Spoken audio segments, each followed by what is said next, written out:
Bonjour à tous. Moi je suis Léa, je suis chargée de production à la mission locale Vallée de Montmorency Et je suis Leïssa, la responsable communication à la mission locale, et on va interviewer Marion qui est libraire à Taverny. dans la librairie qui s'appelle Le Goût des Feuilles.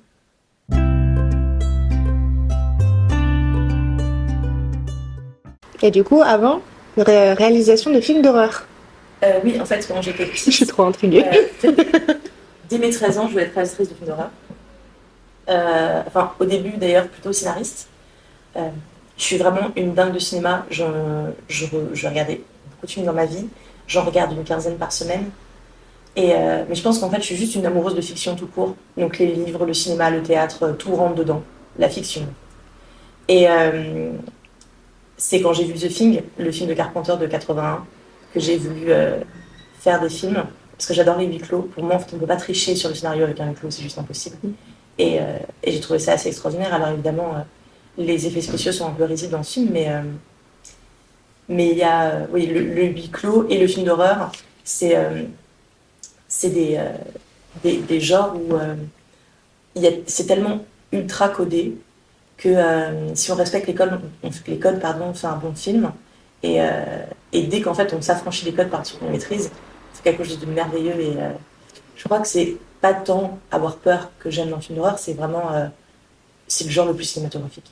Il y a des films qui sont sortis de ces codes-là, qui t'ont impacté? Oui, complètement. Alors c'est un peu cliché parce que c'est un gros réalisateur qui fait des très grosses franchises, mais James Wan par exemple, on sent qu'avec ses derniers films, il essaie un truc. Enfin, on sent qu'il s'amuse par exemple, son dernier film Malignante a été vachement critiqué, plein de gens n'ont pas aimé, mais ça se voit, il s'est éclaté dans ce film, vraiment. Alors c'est un hommage au cinéma bis, et il y a des choses évidemment qui sont ridicules, il y a des choses qui marchent pas, mais c'est bien aussi de tenter un truc. Enfin, juste respecter les règles et faire un film lisse, ça va 2 minutes. Si un film a plein de défauts, mais qu'il a juste tenté un truc, je trouve que ça a beaucoup de valeur. Il y a tellement de films qui ont été faits. Et j'aime beaucoup le cinéma coréen, notamment par exemple The Strangers qui est sorti en 2016, parce que les Coréens ne s'enferment pas dans un genre. Leurs films traitent tellement de genres différents. Euh, The Strangers, ça commence comme un film policier comique. Après, on s'enfonce dans le thriller. Et à la fin, c'est de l'horreur pure. Et en fait, sur 2 heures et demie, on a l'impression d'avoir vu 3 films. C'est fou. Et comment t'arrives à regarder 15 films par semaine, lire, je sais pas combien de livres tu lis par semaine aussi, mais comment t'arrives à gérer ton temps de lire, de regarder des films, en fait, te divertir, mais en même temps gérer une librairie indépendante? Alors, la librairie est ouverte 55 heures par semaine. Donc, j'y suis 55 heures par semaine. Même si, depuis quelque temps, j'arrive à lâcher un peu de lest et y être 5 heures de moins, parce que j'ai un super collègue. Mais donc, en vérité, j'habite à 300 mètres de mon lieu de travail. Donc déjà, j'ai pas de temps de transport. Et en vérité, je pense que les gens... Il y a beaucoup de personnes en Ile-de-France qui doivent faire dans les 1 heure et demie de transport. Et en fin de compte, 35 heures plus 1 heure et demie de transport par jour, on arrive quasiment aux mêmes horaires. Donc, c'est pas déconnant, étant donné que moi, j'ai même pas 5 minutes pour rentrer chez moi. Euh, donc, 9h, 19h, c'est pas des horaires qui sont totalement déconnants. Voilà, même si le film, je le commence à 21h, parce que je prends aussi du temps avec ma famille, même si je le commence à 21h, en vérité, minuit et demi, 1h, on est couché, quoi. Et j'arrive pas du tout à lire la semaine, par contre. Mon cerveau n'arrive pas à se concentrer. Et d'autre part, quand je lis un roman, alors ça c'est un peu bizarre, mais quand je lis un roman, il faut que je finisse tout de suite. Ok. C'est-à-dire que je lis un roman, je le finis. Je peux pas faire une pause. Et donc il me faut du temps. Enfin, il faut que j'ai devant moi 2 heures pour finir le bouquin. Donc je lis le dimanche. Et le dimanche, je peux lire 2, 3 romans. Mais par exemple, Les Misérables, tu le lis d'un coup? Alors non. Les gros pavés, comment tu fais? Non, évidemment. Alors, depuis que je suis libraire, j'ai une façon ultra différente de lire. Avant, j'adorais les gros pavés, que je lisais en peu. Sauf les fois où je commençais le matin et je finissais à 4h du matin.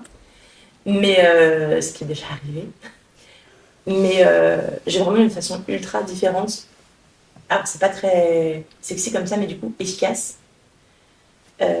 Déjà avant, je lisais pas forcément de nouveautés. c'était pas un truc qui m'attirait. Je ne suivais pas la rentrée littéraire. Je lisais vraiment de tout, alors de tout, dans ce que j'aime, mais en termes de sortie, il y avait très peu de livres voilà, que je lisais qui étaient récents. Sauf que maintenant, je ne lis que des livres qui ne sont pas encore sortis. Depuis donc, la librairie a ouvert, ça fait 1 an et 3 mois, mais j'avais commencé à lire les sorties un peu avant, donc ça fait 1 an et demi que je ne lis que des romans qui ne sont pas encore sortis. Il n'y a pas eu un seul ancien roman. Donc, il fallait que j'aie un petit peu une culture littéraire avant. Mais maintenant, du coup, je peux plus trop la faire. Mais voilà. C'est des services presse? C'est ça. Donc là, par exemple, en ce moment, là, on est début juin, je reçois les services presse de fin août, septembre et octobre. Et c'est ce que je lis en ce moment. Donc là, beaucoup la rentrée littéraire, parce que c'est assez massif. La rentrée littéraire de 2022, c'est 490 romans qui sont sortis. Donc j'ai pas lu 490 romans, on est d'accord, mais j'en ai quand même lu une petite quarantaine. Est-ce qu'il y a des, pardon, des livres qui ont l'air intéressants? Oui. Alors, je trouve que la rentrée... Alors, j'ai pas encore tout lu pour l'instant de la rentrée littéraire, mais je trouve que pour l'instant, elle est assez surprenante. L'année dernière, il y avait des très gros noms. On sentait que c'était une rentrée littéraire qui était ultra dense en termes de très grands auteurs. Je parle de rentabilité, malheureusement, là-dessus. Mais là, cette fois, il y a beaucoup de premiers romans. Il y a aussi beaucoup d'auteurs qui n'ont pas forcément sorti beaucoup de titres avant. Et c'est une rentrée littéraire assez surprenante. Il y a toujours des thématiques fortes qui ressortent pendant les rentrées littéraires de septembre et janvier. Notamment, c'est des thématiques qui sont hyper dures parce que... alors, je ne sais pas pourquoi, en fait, d'ailleurs, parce que j'ai entendu dire parce que, mais je ne sais pas pourquoi. Et que ce soit, par exemple, l'année dernière, il y avait beaucoup l'inceste, l'immigration. Et donc voilà, c'est jamais des sujets très joyeux. Et on y retourne. Ok. Est-ce que tu pourrais te présenter un petit peu, parce que là on a pris la conversation au fil de l'eau, mais est-ce que tu peux te présenter? Ok, alors j'ai Marion. Je m'appelle Marion, j'ai 31 ans. J'ai une librairie dans le Val d'Oise à Taverny. C'est une petite librairie généraliste qui fait aussi sa montée. Au lycée, j'ai fait un bac L avec option lourde théâtre et art plastique. Donc j'avais à peu près une dizaine d'heures de cours d'art par semaine. C'était trop cool. Vraiment, c'était des années hyper chouettes. Parce qu'en fait, il y avait une seule classe de théâtre, donc on a passé 3 ans avec les mêmes personnes. Heureusement qu'on s'en fait dessus. Ça aurait été une catastrophe. C'est sûr. Donc, je rêvais vraiment d'être réalisatrice et scénariste. Donc, j'ai réalisé mon rêve. Je suis allée à la Sorbonne, en cinéma. Et la grosse désillusion, j'ai détesté ça. Vraiment.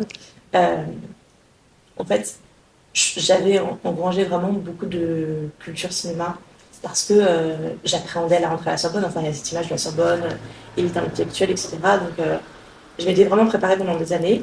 Et en fait, une immense partie des gens étaient là parce que, en fait, cinéma, c'est moins affreux que d'aller en droit.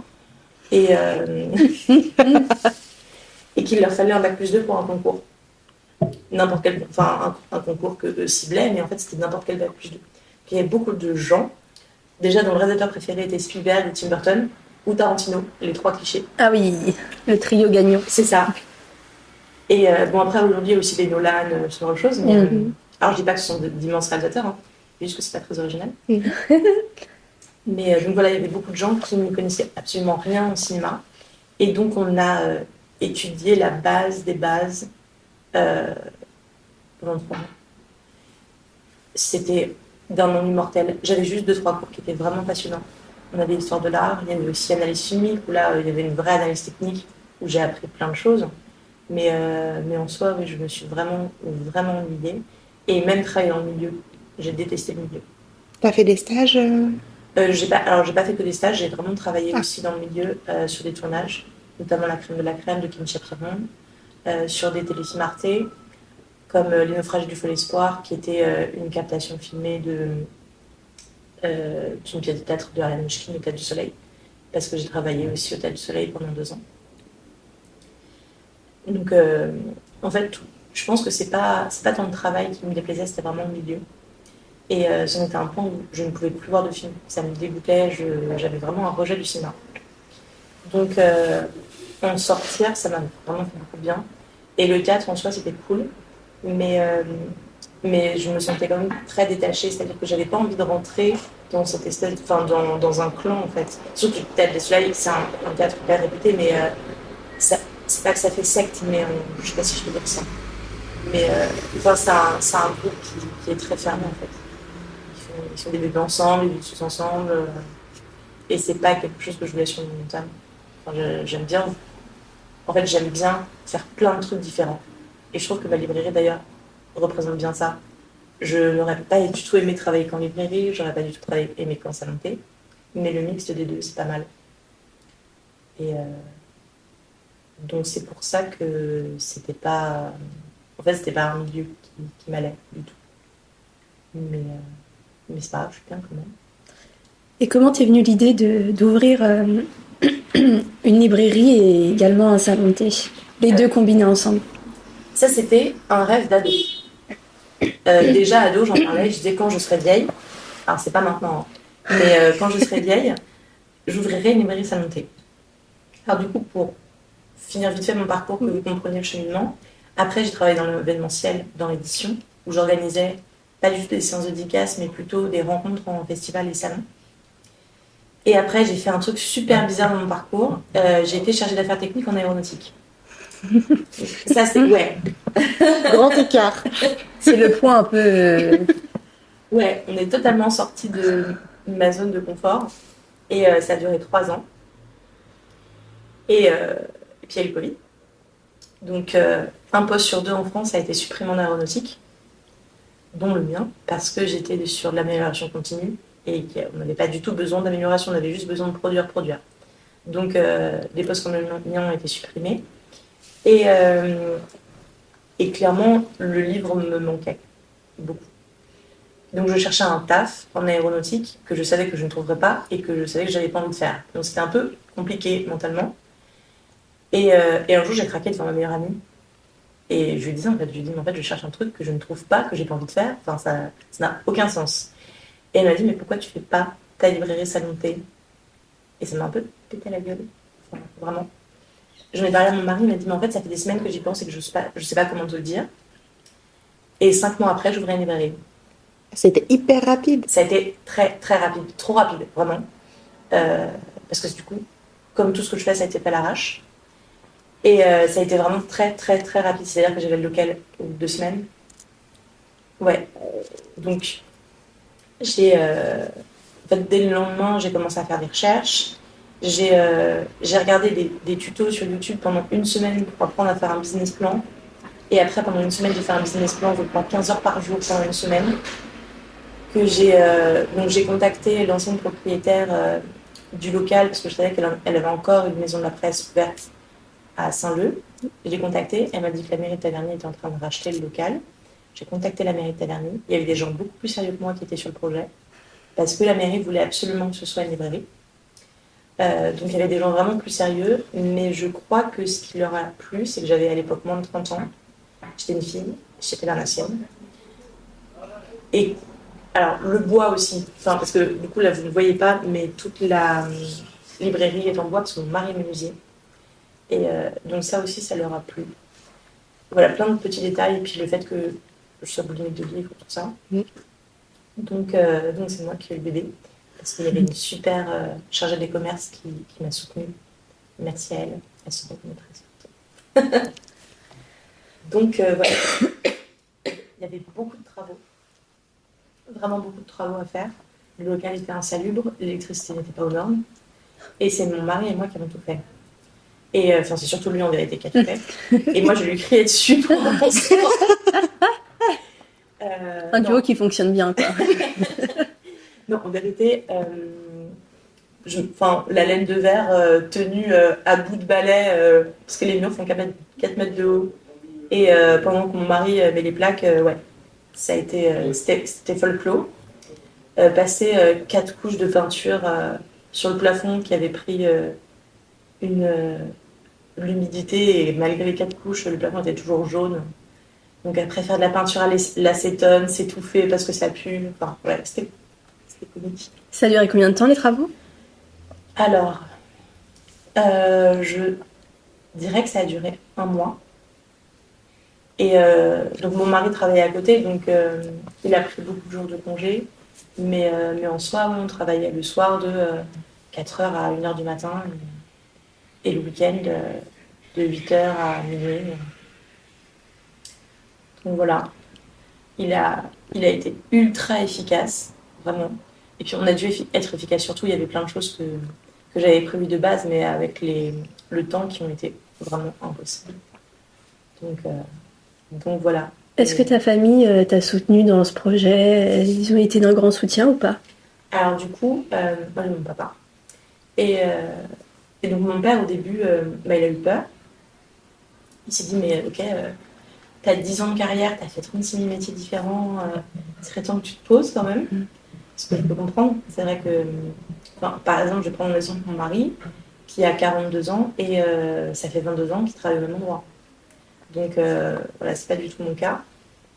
Je suis même pas sûre en fait d'être posée là encore maintenant d'ailleurs.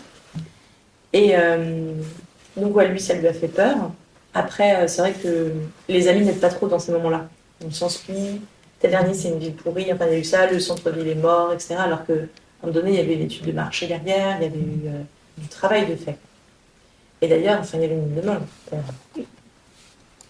Donc oui, il y a eu un soutien de mon père. Donc ça c'était chouette, malgré tout. Est-ce que tu as des conseils pour les personnes qui veulent ouvrir une librairie? Alors, je conseille. Demandez des conseils à plein de libraires.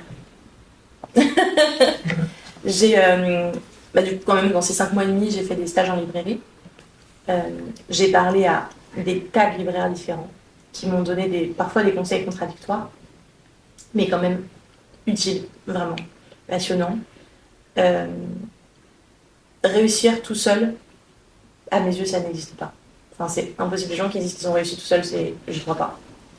On est forcément aidé par quelqu'un, que ce soit en termes de conseils, de financement, tout ça, on est forcément aidé. Même encore maintenant, je demande des conseils. Enfin, ça fait 1 an et 3 mois, je suis une jeune libraire. Et clairement, enfin, il n'y a pas une semaine où je ne demande pas un conseil. Donc, je parle beaucoup avec d'autres libraires du Val d'Oise. On a même un canal WhatsApp qui s'appelle les libraires du 9-5. Et on trop parle bien. tous les jours. Enfin, on parle vraiment tous les jours. Donc, c'est hyper chouette. Et vraiment, déjà, moralement, c'est un vrai soutien. Mais encore une fois, enfin, il n'y a pas une semaine où j'ai pas encore besoin de conseils. Et c'est chouette d'apprendre tout le temps. De toute façon, enfin, qu'on apprend plus dans son métier, les temps de changer. Enfin, à mes yeux, c'est ce qui compte. Je pense que on commence à être un libraire expérimenté au bout de 4 ans, pas avant. Enfin, ça doit être comme ça d'ailleurs pour tous les métiers. Hein. Mais donc voilà, oui, vraiment pas hésiter à aller vers d'autres libraires. Enfin, personne m'a envoyé chier jamais, vraiment. Et tous les libraires que j'ai été voir ont été hyper gentils, un vrai soutien, même les librairies les plus proches. Hein. Parce que aller voir les librairies quand on ouvre, c'est juste la base et le respect. J'avais peur que... parce que j'ai un ami qui a une librairie à Isle-Adam et j'avais peur qu'il le prenne mal. Et en fait, il m'a serré dans ses bras, il était trop content. Et non, c'est chouette. C'est vraiment chouette ce soutien. Et d'ailleurs, on se retrouve ensemble pour faire des bouffes. Et en vrai, on bitch sur les clients et sur les fournisseurs. Mais, On veut les anecdotes. Faut pas le dire trop fort non plus. mais des fois, j'ai un peu honte parce qu'il y a un livre que je vends, mais à la pelle. J'en ai vendu une 30aine. Et je crois que même toi, tu l'as acheté. C'est quoi? C'est Sommes-nous ce que nous lisons Oui. de Orwell. Ouais. Et en fait, il ne fait que critiquer les clients. Et c'est un truc qu'il a écrit il y a 100 ans. Et en vérité, rien n'a changé. C'est-à-dire que les anecdotes qu'il raconte, les gens pleurent de rire.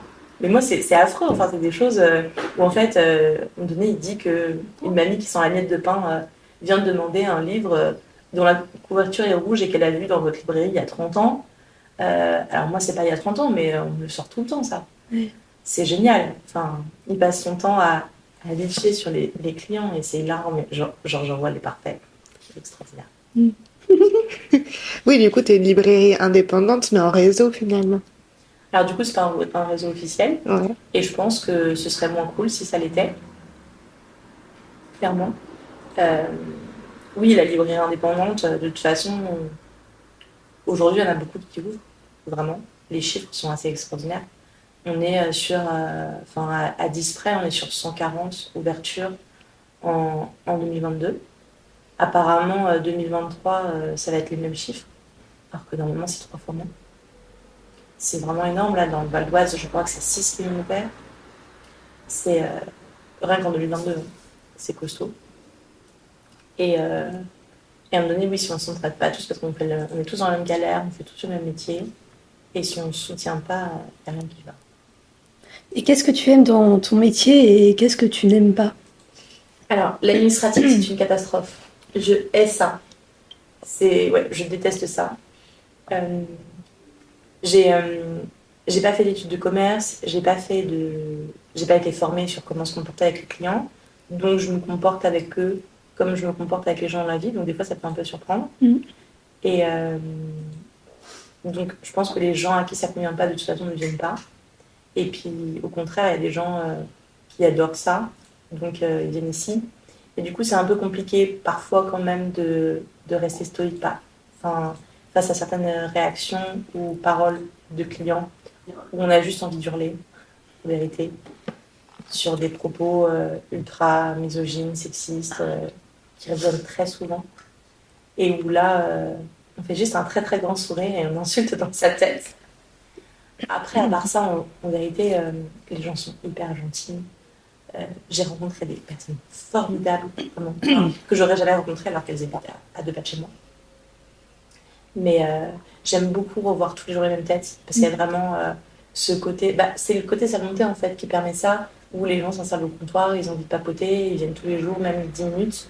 Des fois, c'est même pas pour consommer, mais ils rentrent et ils font un coucou et ils repartent tout de suite. Mais ça, j'adore. C'est vraiment trop cool. Bon, après, en soit entouré de livres, c'est le paradis. Il y a des livres partout autour de moi. C'est trop cool. Le rangement des livres, la réception, tout ça, j'adore aussi. Quand j'ouvre les cartons, j'ai l'impression que c'est Noël à chaque fois. Surtout pour les nouveautés, en vérité. Parce que le livre, je l'ai commandé 4 mois avant. Et quand il arrive, je m'en souviens pas forcément. Parce que il y a 7000 livres qui sortent par mois en France. Et que je les vois tous passer. Donc, je les oublie 3 mois après. Et quand je les vois finis, je fais oh, mais ça, oh, et puis ça.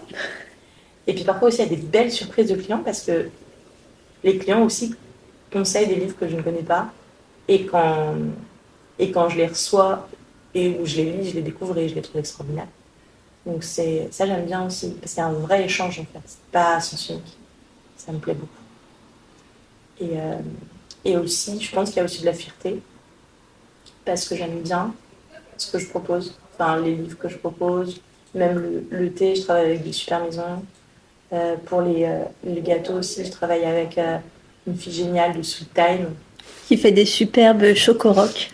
C'est ça. Voilà, je tiens à faire cette pub. C'est un stagiaire qui a trouvé le mot chocoroc. Ah. Qui va devenir apprenti ici en septembre d'ailleurs.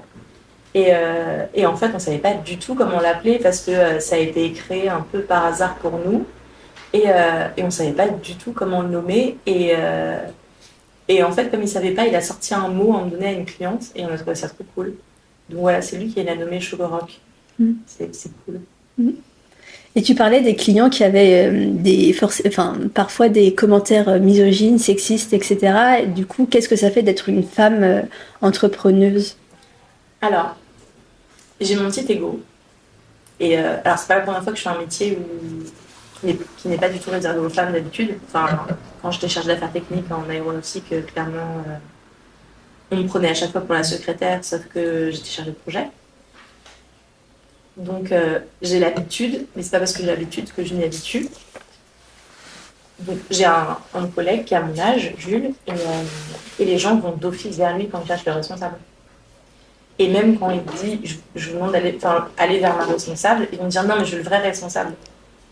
Ouais, c'est moi en fait. Et donc, ouais, là, il y a le petit ego qui s'énerve un peu et qui se met en boule de nerfs, mais ça, c'est juste moi qui suis une boule de nerfs de toute façon. Mais Oui, ça a tendance à vraiment m'irriter. Ou alors, quand on veut m'expliquer mon métier. C'est fou d'ailleurs, parce qu'il n'y a que les gens qui connaissent vraiment le métier qui ne cherchent pas à m'expliquer de façon aussi paternaliste. C'est marrant d'ailleurs. Il y a que les gens qui s'y connaissent vraiment qui n'auraient pas ce ton-là. Et où en fait, vous saviez, ça marcherait bien si vous vendiez des piles. Des piles. Des piles, Des piles. par exemple. Ah ouais. Ou, donc voilà, il y a tout un... Ou alors des ramettes de papier. D'accord, donc je fais déjà livrer sa montée sur 80 mètres carrés. Je vais me vendre aussi, enfin je vais aussi vendre pourquoi pas des chaussures ou je sais pas, des clous. Enfin, donc voilà, et c'est que des gens qui ne connaissent absolument rien, qui n'ont même pas été dans le commerce, qui sortent ce genre de choses. Donc ouais, ça c'est plutôt irritant. Et alors que quelqu'un qui est du métier, il le dirait pas du tout de cette façon. Déjà, il ne conseillerait pas de vendre des piles et des ramettes de papier, déjà, de base. Mais plutôt, ah, est-ce que tu as essayé ça? Moi, je l'ai fait, c'est trop bien. Ce serait plutôt dans cette optique-là, en fait. Et puis d'ailleurs, pas que des hommes. Enfin, les hommes, je crois que c'est ceux qui le feraient le moins. Parce qu'il y a ce truc hyper bienveillant. Et d'ailleurs, je ne connais pas d'hommes, alors ça doit exister, hein, mais je ne connais pas d'hommes cons, pardon de le dire, mais en librairie. C'est rare. Non, mais je dirais. Oui. Ben oui. Parce que souvent les hommes, bon, voilà, ils sont un peu. On a notre petit avis un peu négatif dessus. Donc c'est bien qu'il n'y ait On pas a un d'hommes. milieu privilégié. Ouais, c'est bien. C'est bien. Non, mais par exemple, voilà, Stéphane de Mandibule à Hermont, pardon, et ben, c'est un mec super. Et même s'il me donne des conseils, déjà, il m'en donne jamais si je lui en demande pas. Et je lui en demande beaucoup. Et à chaque fois, Stéphane, quand je suis au téléphone, à l'aide. Et donc, des fois, il me dit, ah, je savais que tu m'appellerais. Mais oui, donc là, il y a toujours cette ultra bienveillance qui est hyper réconfortante. Enfin, c'est chouette de savoir que si on est dans la merde, en fait, on ne l'est pas vraiment parce que derrière, il y a quelqu'un qui va venir nous aider. Donc voilà. Mais oui, on a tous les jours des mecs insupportables. Aussi des mecs extraordinaires et géniaux, évidemment. Mais voilà. Est-ce qu'il y a aussi des femmes insupportables? Bien sûr. Oui. Équilibrant la balance. Voilà. D'ailleurs, je tiens à préciser que les enfants sont d'une politesse extraordinaire. Enfin, c'est fou. Les personnes les plus polies sont les enfants. Enfin, il y a beaucoup de gens qui passent leur temps à dire oui, les enfants de nos jours et tout. Alors, je sais pas, je côtoie pas tous les enfants du monde, hein, mais les enfants qui viennent en librairie finissent toutes leurs phrases par madame. Sont d'une extrême politesse et même sont curieux de tout. C'est-à-dire que les enfants et les jeunes lisent. Enfin, quand on regarde les meilleures ventes en France, c'est le manga, le young adulte, la new romance. C'est ce que lisent les moins de 25 ans. Donc, à un moment donné, quand tous ces segments sont les plus grosses ventes en France, il faudrait qu'on se pose des bonnes questions. Les jeunes lisent beaucoup, vraiment beaucoup. Donc, quand il y a des personnes de 60 ans qui me disent avec fierté qu'ils n'ont pas ouvert un livre depuis 20 ans, et que de toute façon, ma librairie va fermer parce que plus personne ne lit, c'est drôle. C'est drôle. Tu peux leur montrer le contraire. Pas besoin de parler, ils n'accepteraient pas. Ouais. Comment ça se passe, les partenariats avec les auteurs, les maisons d'édition, les fournisseurs? Alors, pour les fournisseurs, quand on décide d'ouvrir une librairie, on ouvre un compte. Donc, avec ce compte, on a une remise libraire qui est déterminée par rapport à la surface de vente et à plein d'autres critères, notamment les événements et les dédicaces.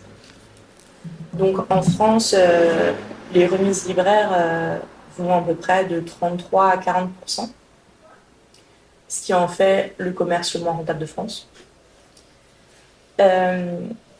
Donc, et les maisons de la presse, je crois que la remise est encore plus faible. On est de l'ordre de 28%, je crois, si je ne me trompe pas. Donc 40%, ce sera plutôt les SPB des mangas qui font partie de réseau. Et en tout cas, oui, si on est spécialisé, la remise est un peu plus forte. Mais comme voilà, je suis une librairie généraliste et qu'en plus j'ai une partie à monter, j'ai dû négocier sec pour ma remise, vraiment. Et j'ai plutôt bien négocié. Donc voilà, on ouvre des comptes. Et après avoir ouvert ces comptes, donc, on fait l'implantation, c'est-à-dire le stock, le fond. Et on travaille l'office, c'est-à-dire la nouveauté. Donc, la nouveauté, c'est ça, selon les diffuseurs. Donc, en fait,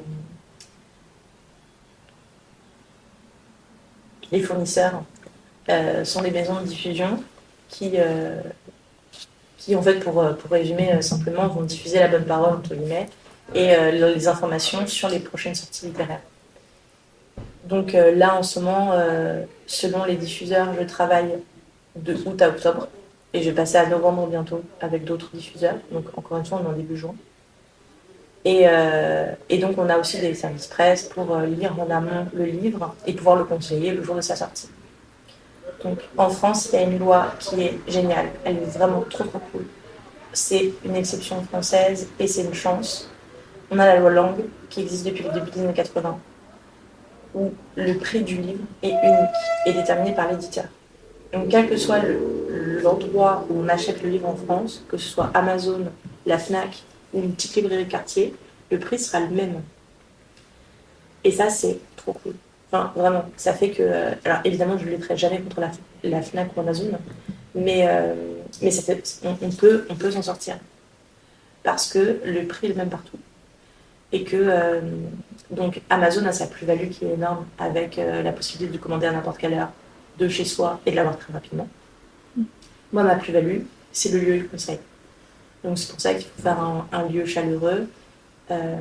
Et puis, il y a mes conseils un peu bizarres de filles qui aiment la littérature super glauque. Donc, voilà. Après, tu m'avais demandé pour les éditeurs et les auteurs. Alors là, ça va vraiment être différent selon les librairies.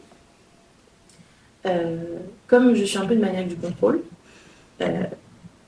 c'est arrivé une seule fois qu'un auteur se présente pour une séance de dédicace et que je lui dise... Et c'est arrivé d'ailleurs il y a une semaine. Mais en fait, c'était quand il m'a dit de quoi il était l'auteur, j'ai fait « Ah, tu veux venir en dédicace ?» Parce que son livre est trop cool. Bref. Mais sinon, je n'invite que des gens dont j'ai adoré le livre. Parce que, comme je suis un peu cash, je sais que si j'invite quelqu'un, même quelqu'un d'hyper connu, où il y aurait la queue sur 200 mètres, si j'aime pas ses bouquins, il le verra en 5 minutes. Et je trouve pas ça respectueux. Et en fait, j'ai juste envie d'inviter que des gens que j'adore. Donc là-dessus, je contrôle beaucoup. Donc la librairie est ouverte depuis 1 an et 3 mois. On a eu une 30aine d'auteurs en dédicace. C'est beaucoup. Mais c'est vraiment ce que je voulais. Donc après 5 jours d'ouverture, on avait déjà une dédicace. Donc le contact peut arriver de plusieurs façons différentes. Je peux avoir... en fait, parce que mes représentants de diffusion, ceux qui me présentent les livres, du coup, les commerciaux, connaissent mes goûts et vont dire « Ah, tel auteur habite dans le coin et c'est carrément ton style, tu devrais lire ce bouquin. » Ou « Je sais que tu adores cet auteur et il habite dans le coin. » Ou alors il est disposé à venir dans le Val d'Oise. Parce que il y a beaucoup d'auteurs locaux d'Île-de-France qui sont venus, mais il y a aussi des auteurs de Belgique, de Bourgogne, un auteur aussi qui est venu des États-Unis. Donc voilà, il n'y a pas que... alors, cet auteur des États-Unis était disposé à venir dans le Val d'Oise et c'était adorable de sa part. Mais donc voilà, soit on contacte l'éditeur. Si c'est un très gros éditeur, je ne passe pas par lui parce que la plupart du temps, ils ne vont pas du tout être intéressés par une librairie de banlieue toute petite.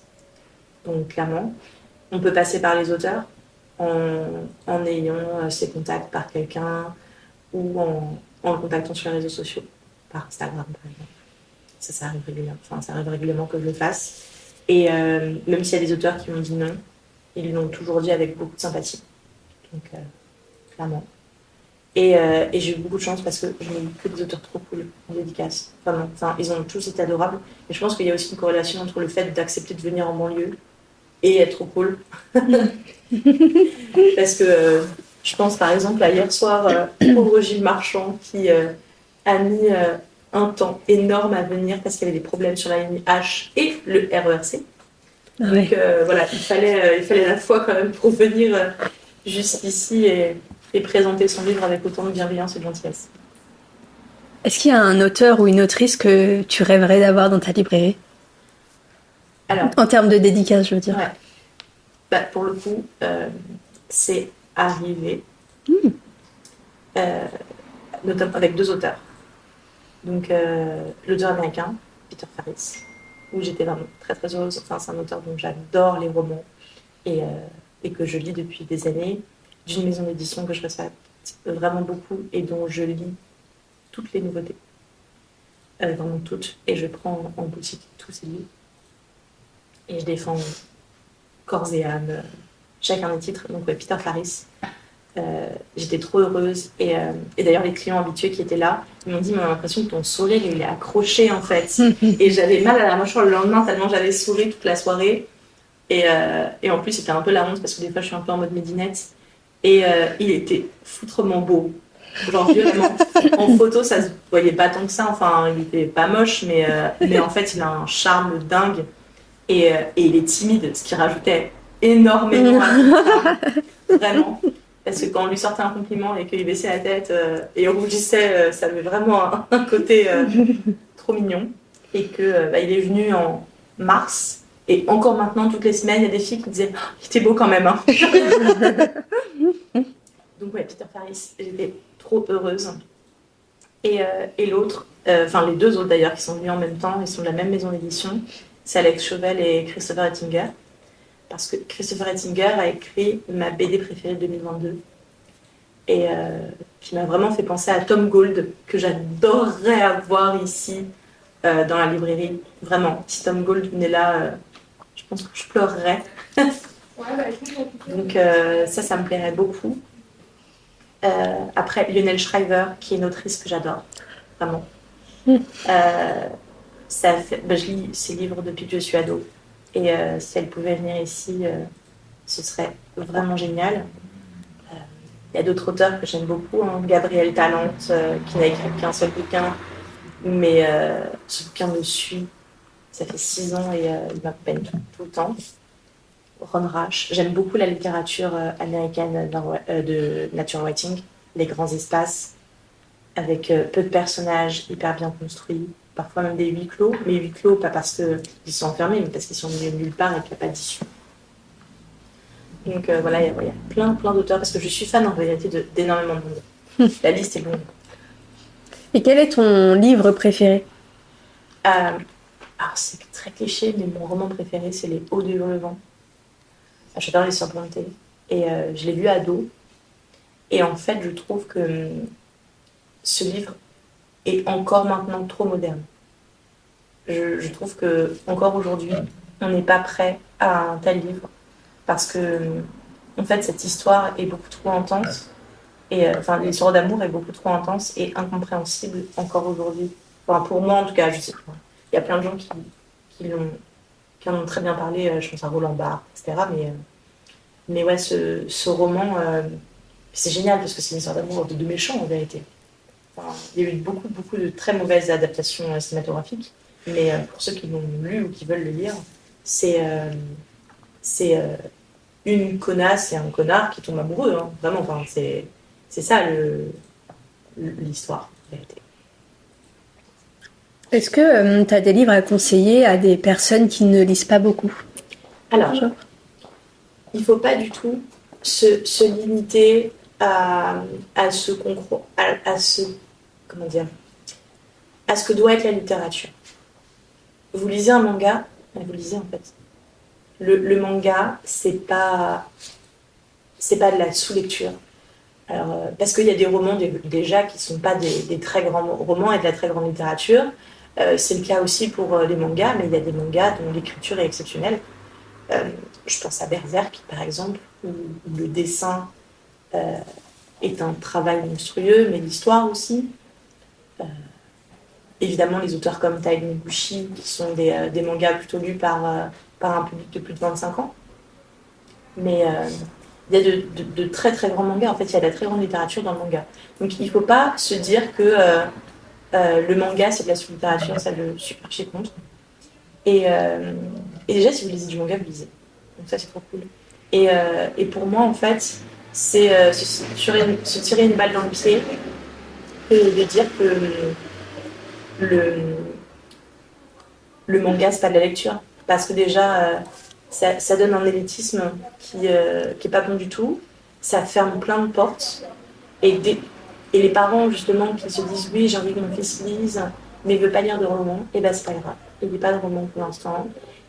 Alors il faut lire sur l'école quand même. Mais donc pour l'instant, il lit pas de roman, mais déjà il lit du manga, c'est très bien. Et dans le manga, il y a plein de références à la littérature.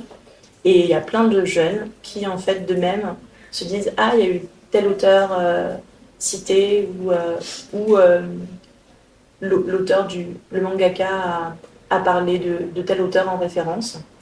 Et donc, d'eux-mêmes, ils vont vers la littérature classique.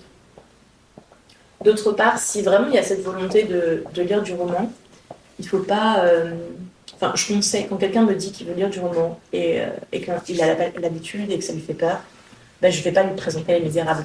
Il y a des romans très courts qui sont extraordinaires. Dans les classiques, et hors des classiques, hein, mais dans les classiques, par exemple, Le Tour d'écrou d'Henry James est formidable. 24 heures de la vie d'une femme. Tout ça, on est sur des romans extrêmement courts, mais qui sont passionnants, et c'est très très en littérature. Donc voilà, un roman court, et si vous voulez lire, vous lancez dans la littérature classique, et le manga, c'est pas grave. En gros, pour faire court. Oui, puis il y a des bandes dessinées qui sont adaptées de romans aussi, donc peut-être Bien commencer sûr. par le roman graphique. Je me dis par exemple Le Cœur des femmes, il est magnifique en bande dessinée, mais il y a aussi le roman, enfin le livre, donc peut-être commencer par un format qui fait moins peur, et si on veut aller plus loin, et ben lire l'autre finalement, ça C'est peut ça. être un bon combo peut-être. C'est marrant que tu cites Le Cœur des femmes, parce que c'est la BD que j'offre le plus. Je l'offre tout le temps. Elle est extraordinaire. Ouais. Alors, c'est assez choquant quand même à 30 ans de découvrir des trucs sur son propre corps dans une BD. Mais c'est anormal. C'est encore plus anormal parce que parce que je l'ai offert à un pote médecin qui a appris des trucs. Et là, par contre, c'est flippant. Mais non, c'est... Mais il est incroyable, il est vraiment Mais incroyable. je l'ai vu déjà il y a quelques années. Je crois que c'était sur Mademoiselle, un site à l'époque Oui. qui était respectueux. Enfin, respectable. très très très répandu à l'époque. Et ouais, et je l'ai jamais lu par contre. Je te conseille. Mais il est dans ma liste, dans mon panier Amazon. Enfin, je l'achèterai pas sur Amazon. Hein. Je l'achèterai dans la librairie de Marion, bien évidemment. Mais ouais, faudrait que je le lise. Ouais, c'est super. Et puis c'est écrit par Martin Vinclair, qui est médecin et qui est forcément bienveillant parce que, que ce soit en message, j'ai envoyé des messages sur Twitter et il est d'une gentillesse extrême, alors que je pense qu'il y a 36 000 personnes qui lui ont envoyé des messages, tellement il est connu. Et non, c'est quelqu'un d'extrêmement bienveillant et gentil, et ça se ressent dans son écriture. Enfin, c'est formidable. Et ouais, alors je l'ai d'abord lu en BD et ensuite en roman, et du coup cette BD a vraiment changé plein de choses. Et c'est hyper chouette. Je pense que même on devrait l'utiliser au collège. Oui, je suis d'accord. D'ailleurs, quand il est sorti, il y avait avec un petit manuel qui était offert. Trop bien. J'en avais ramené, il doit en rester à la mission locale où justement c'était les bons gestes, les questions qu'on peut poser sur le consentement, etc. Et du coup, ça venait avec le roman. C'était chouette. Trop bien. J'ai trouvé que l'initiative allait bien avec l'idée du roman graphique en fait. C'était un bon complément qui allait avec. Ok. C'était pas mal. Et t'as d'autres livres du coup qui t'ont fait apprendre des choses Alors, ou une remise en question ou une ouverture vers quelque chose? je réfléchis.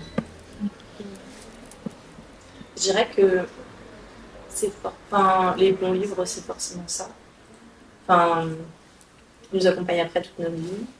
Mais ouais, qui nous font nous poser des questions sur certaines choses. Et ça, je pense à...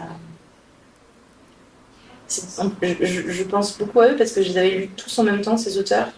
Et par exemple, L'Art de perdre de Alice Zimiter ou Rien ne s'oppose à la nuit de Delphine de Vigan. C'est des romans qui sont... Enfin, il y a une volonté derrière de vie et de bonheur qui est ultra forte, alors qu'on est sur des thématiques qui sont ultra difficiles. Donc ça, c'est chouette. Récemment, il y a une BD qui est sortie en janvier 2023 qui est géniale, qui s'appelle En voyage de malade. Et ça parle du cancer. Et en gros, c'est un lapin cancéreux qui est protégé par un loup bougon. Et le dessin est très enfantin, mais pour moi, c'est totalement à destination des adultes. Et c'est génial. Enfin, il y a une soif de vie derrière qui qui est folle et qui donne envie de se battre. Non, ouais, c'est hyper chouette. Après, oui, des choses où on apprend et on se pose des questions sur notre condition de femme. Il y a des autrices comme Liv Strömquist qui sont super, mais aussi Lulu. Oui. Donc là, on est sur des autrices dont je suis chaque parution et où on ne se sent pas seul en fait. D'ailleurs, tu avais le bouquin La prof dans les mains. Il y a un bouquin que moi j'ai adoré, c'est Bonnes nouvelles de l'école. En fait, c'est le directeur de l'association J'ai fait mon service civique qui l'a écrit. D'accord. Il a fait un... Salut. Tu veux... Non. Bonne journée. Bisous. Il a fait un petit tour de France de l'éducation nationale. Okay. Et pour essayer de voir les initiatives positives qui étaient prises vraiment à l'éducation nationale. Et du coup, c'est des interviews, c'est raconter comment les profs essayent d'intéresser les élèves, est-ce que c'est compliqué, est-ce qu'ils ont été soutenus, quels moyens ça demande et tout. Et c'est hyper chouette parce que ça donne un autre regard sur l'éducation nationale. Et j'ai bien aimé, moi. Ça donnait justement un truc plus positif que justement ce qu'on peut se dire de les profs ils ont plus envie, les générations c'est compliqué, le discours qu'on entend en fait. Et là ça contrebalance un peu, c'est sympa. Après les profs n'ont plus envie, moi, la critique que je vois c'est par rapport à l'État et pas du tout les profs. Enfin, on sous-paye quelqu'un qui a fait un bac+5 et qui fait un des métiers les plus importants du monde. Faut qu'on se pose cette bonne question aussi. On est bien d'accord. Mais on le voit. On le voit justement dans le livre, parce que c'est Bonnes nouvelles de l'école, mais on sent bien qu'il y a des moments où c'est compliqué, où ils sont pas du tout soutenus, où il y a plein de questions qui se posent. Je pense à une initiative que moi j'ai trouvé hyper chouette, qui était pour que les dictées soient moins compliquées pour les élèves, mais pas moins compliquées en termes de niveau, moins compliquées en termes d'appréhension de la dictée. Ils décident de faire une dictée en format tweet. Donc un nombre de caractères limité, et que les élèves tweeteraient à une autre classe dans un autre établissement scolaire. D'accord. Et en fait, ils se corrigent les uns les autres. Ok. Et en fait, ça les oblige du coup à expliquer les règles d'orthographe en format tweet. Enfin, il y a plein de choses. Et sauf que du coup, ça veut dire est-ce que l'établissement scolaire a un Twitter ? Du coup, c'est compliqué. Plein de règles en fait auxquelles ils sont confrontés et plein de questions qui se posent sur le temps qui est dédié, etc. Mais moi j'aime bien l'idée en fait. C'est Eric Orsena qui m'a fait comprendre en quoi c'était important l'orthographe. Parce qu'il a toute une série de livres que moi je trouvais hyper chouettes, avec par exemple Et si on dansait, où en fait il relie la ponctuation avec la musique. Et du coup, en quoi c'est important, ça rythme en fait les choses. Et si on enlève la ponctuation, les phrases elles peuvent plus du tout dire la même chose. Il y a la révolte des accents, où les accents se mettent en grève. Et du coup, c'est incompréhensible, c'est hyper drôle. Et en fait, c'est des petites comparaisons comme ça que moi j'ai trouvé super chouette à lire en étant, je pense que j'étais au collège peut-être. Alors j'ai commencé par Les Chevaliers du Subjonctif. J'avoue que celui-ci je m'en rappelle pas trop, mais je me souviens que c'était une de mes grandes sœurs, parce que j'étais en train de me battre avec le subjonctif parce que franchement c'est pas le temps le plus simple, et qui me l'avait mis entre les mains. Et du coup il y a toute une série, il y a La grammaire est une chanson douce, enfin voilà. Et je trouve que ces comparaisons elles sont super bien trouvées. En plus on suit 2 enfants. Et c'est eux qui vont vivre ces aventures-là au fur et à mesure. Et du coup, l'orthographe, elle est un peu personnifiée par des petits personnages. Et c'était trop chouette. Mais en parlant de ponctuation, etc., j'ai remarqué que maintenant, dans beaucoup de livres, il n'y a pas de tiret pour les dialogues. Non, mais ça me heurte parce que je ne comprends pas. Donc, Marion, si tu as une explication, j'aimerais bien savoir. J'ai pas d'explication. Pardon. Est-ce que ça dépend des maisons d'édition ou le texte est écrit comme ça ? Alors, c'est vrai qu'il y a beaucoup de bêta-lecteurs, etc., qui vont corriger les livres parce qu'en vérité, il n'y a aucun livre qui a une maison d'édition qui est ensuite édité tel quel. Mais je pense que ça dépend vraiment de l'auteur. Mais en soi, en termes de dialogue, il n'y a pas trop de règles. C'est très américain de ne pas mettre de tiret. Oui, voilà. Ok. Voilà. Je suis de la vieille école française, quoi. C'est... Ça crée des blocages. Non, mais parce que Marion a un club lecture chaque mois, et donc... Ah, on a rallumé là? Ouais. Ouais. Ah, En fait, c'était jamais éteint. Hein. Ok, d'accord. Et Marion a un club lecture depuis combien de temps, le club lecture, celui-là? Depuis novembre. Donc depuis novembre. Et donc chaque mois, on se réunit autour d'un livre sur une thématique. Et il y a plein de livres que j'aurais voulu prendre, mais que je n'ai pas pris parce qu'il n'y avait pas de tiret et que ça me heurte. Par exemple, Trouble, je voulais le prendre. Mais j'ai fait non, c'est pas possible, je vais pas y arriver parce qu'il n'y a pas de tiret dedans. D'accord. Ouais. Ah, c'est marrant, c'est pas du tout un truc que je regarde, la ponctuation. Ah, moi, c'est le premier truc. Tu détesterais le rouleau original de la route de Kerouac. Enfin, sur la route de Kerouac. Il n'y a aucune ponctuation. Ah. Zéro. Oh, Zéro. c'est possible. Et pourtant, on est sur un pavé. Et en fait, il l'a écrit tel quel. Il n'a pas du tout été édité tel quel à sa sortie. Mais avec l'engouement de ce titre, encore aujourd'hui, hein, c'était, il y a quelques années, il a été réédité sans la ponctuation, avec aussi les vrais noms qu'il avait laissés. Et je l'ai lu sous ce format-là. Et au début, c'est perturbant. Mais en vérité, ça va tellement bien tout, parce que comme on a toujours l'impression d'être dans un TGV, ça va tout le temps vite, en fait. Tout va dans tous les sens. Et je trouve que du coup, ce manque de ponctuation, il correspond bien au truc où, en fait, on s'arrête pas, c'est haletant et on n'a pas le temps de respirer, en fait. Mais d'ailleurs, physiquement, j'avais l'impression de bloquer ma respiration. Pendant un moment, je me suis rendu compte. Et le rouleau original est vraiment chouette. Je trouve que j'ai pas lu la version avec ponctuation, mais je trouve que ça va vraiment bien au titre. Tu vois, aïe. ouais, je pense. Je pense que je l'aurais même pas acheté, quoi. Ça me heurte trop. Et du coup, le club lecture, ça vient d'où l'idée? C'était une évidence ou pas forcément? Alors oui, totalement.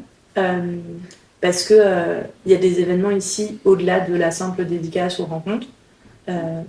Parce que pour en faire vraiment un lieu de partage, en fait, ici, j'ai fait le lieu dont j'avais besoin de moi avant que ça ouvre. Parce que donc, j'habite dans le quartier et pendant le Covid, je télétravaillais. Et en fait, c'était ultra compliqué dans le sens où la première personne que je voyais, c'était mon mari à 18h. Et alors à 18h, lui, il avait juste envie de se détendre. Et moi, j'avais besoin d'énormément d'attention parce que c'était le premier être humain que je voyais. Et en fait, alors c'est un peu pathétique dit comme ça, mais du coup, des fois, j'allais juste dans le centre-ville acheter une broutille où en fait, je faisais pas des courses d'infos, mais j'achetais petit peu par petit peu, juste pour voir des visages humains.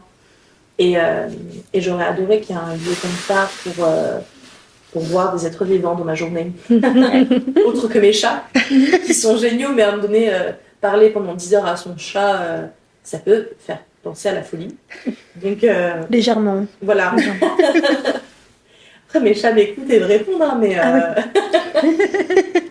Donc, oui, clairement. Et d'ailleurs, il y a des gens qui télétravaillent en ce moment dans la librairie. Mais voilà, c'est un truc qui vient, qui est venu d'office. Et voilà, vraiment le lieu de rencontre. Par exemple, on fait un atelier tricot le samedi matin de temps en temps, enfin une fois par mois, où en fait, il y a des personnes qui viennent avec leur matériel, que ce soit tricot, crochet, point de croix, couture. Et elles viennent à 2, à 3, ou même parfois toutes seules. Et en fait, d'office, elles collent toutes les tables. Je dis elles parce que malheureusement, on n'a pas de garçon. Mais d'office, elles collent toutes les tables et elles papotent ensemble. Elles ont échangé leur numéro de téléphone et tout. Et en soi, c'est trop cool parce que j'avais plein de personnes différentes qui venaient côté salon de thé avec leurs crochets. Et elles me disaient, j'aimerais bien quand même faire ça avec d'autres gens. Parce que quand il y a 4 personnes qui disent ça, bah, on est obligé de faire quelque chose quand même. Et le club lecture, ouais, c'était une vraie volonté. Alors, ça a mis un peu de temps à se mettre en place parce que j'en ai jamais animé et je savais pas trop comment le faire. Mais encore une fois, comme ici, tout est fait à l'arrache, et ben ça a encore été de la même façon. Et voilà, et en fait, depuis novembre, on a les mêmes personnes, en fait, quasiment. Il y a 2-3 personnes qui se sont ajoutées après, peu à peu, mais là, on a un groupe uni, et je vais parler d'elle au pluriel aussi, parce qu'il y a un garçon warrior extraordinaire. À un moment donné, le masculin l'emporte, non. Donc, voilà, on est une dizaine, et d'ailleurs, il y a beaucoup de profs. Un quart sont profs. Ouais, je me suis fait la même réflexion. C'est ce que tu me disais tout à Oui, l'heure. je disais à Laïssa, mais il y a que des profs en fait dans ce club lecture, C'est c'est ça. incroyable. Il y a 2 directeurs d'école, des instits. Donc voilà, mais des gens trop cool. Enfin, je dis pas, le mais d'ailleurs était de trop. Des gens trop cool, point. Et donc voilà, petite dédicace à eux d'ailleurs. Ils sont chouettes. Et comment s'appelle le club lecture? Les têtes feuillues, Les têtes feuillues. c'est pas moi qui ai trouvé. Et le nom de la librairie, du coup, c'est toi qui l'as trouvé quand même? Non. Donc c'est pareil, c'est... C'est pas moi non plus. C'est à zéro imagination. Mais en fait, non. Ça a été un moment très très dur de ma vie parce que mon mari a passé son temps à faire des jeux de mots pourris pour créer un nom de librairie. C'était une catastrophe. J'en rêvais la nuit. Moi j'avais une question, c'est combien d'exemplaires tu commandes par livre? Ça dépend de l'auteur. Par exemple, là, Fred Vargas, j'en ai commandé 24. Clairement, j'aurais dû en commander plus. Après, évidemment, quand un titre sort, on peut recommander. Mais donc, j'en parlais tout à l'heure, il y a l'office et il y a le fond. Donc, l'office, c'est la nouveauté. Et le fond, c'est ce qui fait partie du coup des livres de la librairie. Et à l'office, pour le Fred Vargas, j'en ai commandé 24. Après, un livre que j'ai adoré, ou que je pense que je vais adorer, je vais en commander 4-5. Et un auteur voilà, qui marche à peu près, qui avait demandé, j'en ai demandé 5 aussi. Mais sinon, voilà, ouais, on est plutôt sur 2-3. Il y a un enfant qui crie. C'est la vie de la C'est la librairie. vie de la librairie. Voilà. Ne vous en faites pas. Et Je sais pas si t'as terminé tout à l'heure quand tu racontais l'histoire du nom de la librairie. Je suis pas sûre. Ah non, c'est vrai, oui. C'était, je oui, crois, il y en train de a eu, dire il y a- oui, il y que... a une cliente qui est arrivée, du coup, voilà, Ouais. mais Du coup, tu disais que c'était la période jeu de mots. Ouais, oui, c'est ça. de ton mari. C'était affreux. Parce qu'en fait, mon mari fait des jeux de mots pourris tout le temps. Des blagues nulles aussi. C'est pour ça, mon grand-père. Et c'est une catastrophe. Et pour la librairie, il a cru que je faisais un salon de coiffure. Il a fait que des jeux de mots avec livreté. Donc, c'était affreux. Et en fait, j'en rêvais la nuit, quoi. Enfin, c'était plutôt des cauchemars. C'était un grand moment de solitude. Et, mais tout le temps, hein, même lui, dans la nuit, d'ailleurs, il se réveillait, il disait « Ah, et celui-là !» Et donc, c'était enthousiasté, C'est drôle. ou thé dans la place, que des trucs comme ça. Et dès que j'entendais un mot avec thé, ça me donnait des frissons de dégoût. Là, c'était vraiment affreux. Et en fait, j'ai un compte Twitter à la base parce que j'ai un site sur les films d'horreur. Parce que j'ai quand même voulu rester dans le cinéma. Et donc, j'ai un site. C'est plutôt d'ailleurs des essais sur le cinéma plutôt que des critiques. Parce que j'aime pas trop l'exercice de la critique, ça me saoule. Et j'adorais la fac, lycée, les dissertations. Donc, c'est plutôt des dissertations en vérité sur le cinéma. Et donc, j'ai un compte Twitter qui aujourd'hui fait cinéma et librairie. J'ai étrangement gagné des abonnés. Le combo des deux est un peu étrange. Mais en fait, je leur ai dit que je ne trouvais pas de nom et que c'était librairie Saint-Monté. Et il y a eu Le Goût des Fées en proposition. Et j'ai adoré. Donc voilà, ça a été adopté. D'ailleurs, on en avait parlé un midi à la mission locale et quand j'avais donné le nom, c'était « Oh, c'est hyper bien trouvé !» Ça a été une Ça évidence quand fonctionne. on l'a dit. Ouais, ça a vraiment été une évidence. Et là, bon, c'est un jeu de mots en soi, mais c'est plus fin Oui, que t'es dans la place. t'es dans la place. Tu vas peut-être donner des idées à d'autres, hein. Ah non, mais Peut-être qu'il y aura un thé dans la place quelque part dans le 95 bientôt. Ah non, mais c'était affreux. Et puis lui, on m'en parle encore hein, après plus d'un an. Il me dit ouais, mais c'était bien quand même. J'avais plein de bonnes idées. Non.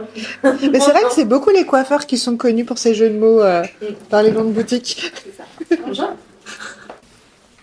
Oui, on se demandait, est-ce qu'il y a des maisons d'édition avec lesquelles c'est compliqué de travailler? Est-ce que c'est toi qui les sélectionnes? C'est elles qui te démarchent? Est-ce qu'il y a du coup des livres que tu peux pas avoir? Ce genre de choses qui peuvent arriver? Alors, donc j'ai ouvert des comptes avec des diffuseurs et chaque diffuseur représente plusieurs maisons d'édition. Donc certaines leur appartiennent et certaines c'est juste un contrat de diffusion qui peut durer 2 ans ou plus ou moins. Et donc il y a des diffuseurs avec qui j'ai pas ouvert de compte parce que j'ai à peu près 10 comptes ouverts avec des maisons de diffusion. Ça veut dire que je vois minimum 10 représentants, mais en vérité, c'est bien plus parce que j'ai plusieurs commerciaux par diffusion. Et ça, c'est chaque mois. Donc, c'est déjà un travail titanesque parce que c'est minimum 1 heure avec chaque commercial chaque mois. Et donc, clairement, oui, il y a des. J'aime pas ce terme, mais il y a des petits éditeurs et des petits diffuseurs avec lesquels je ne travaille pas. Mais surtout parce que, ici, donc, je parlais de mon amour immédiat pour la fiction. Et ici, en fait, plus de 95% du stock n'est que de la fiction.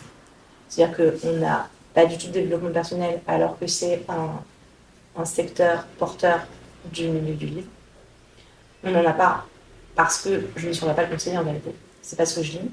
Et il y a tellement de titres différents, de sous-genres différents que je ne maîtrise absolument pas. J'ai l'impression que si je commence, ça prendrait 2 points de mur.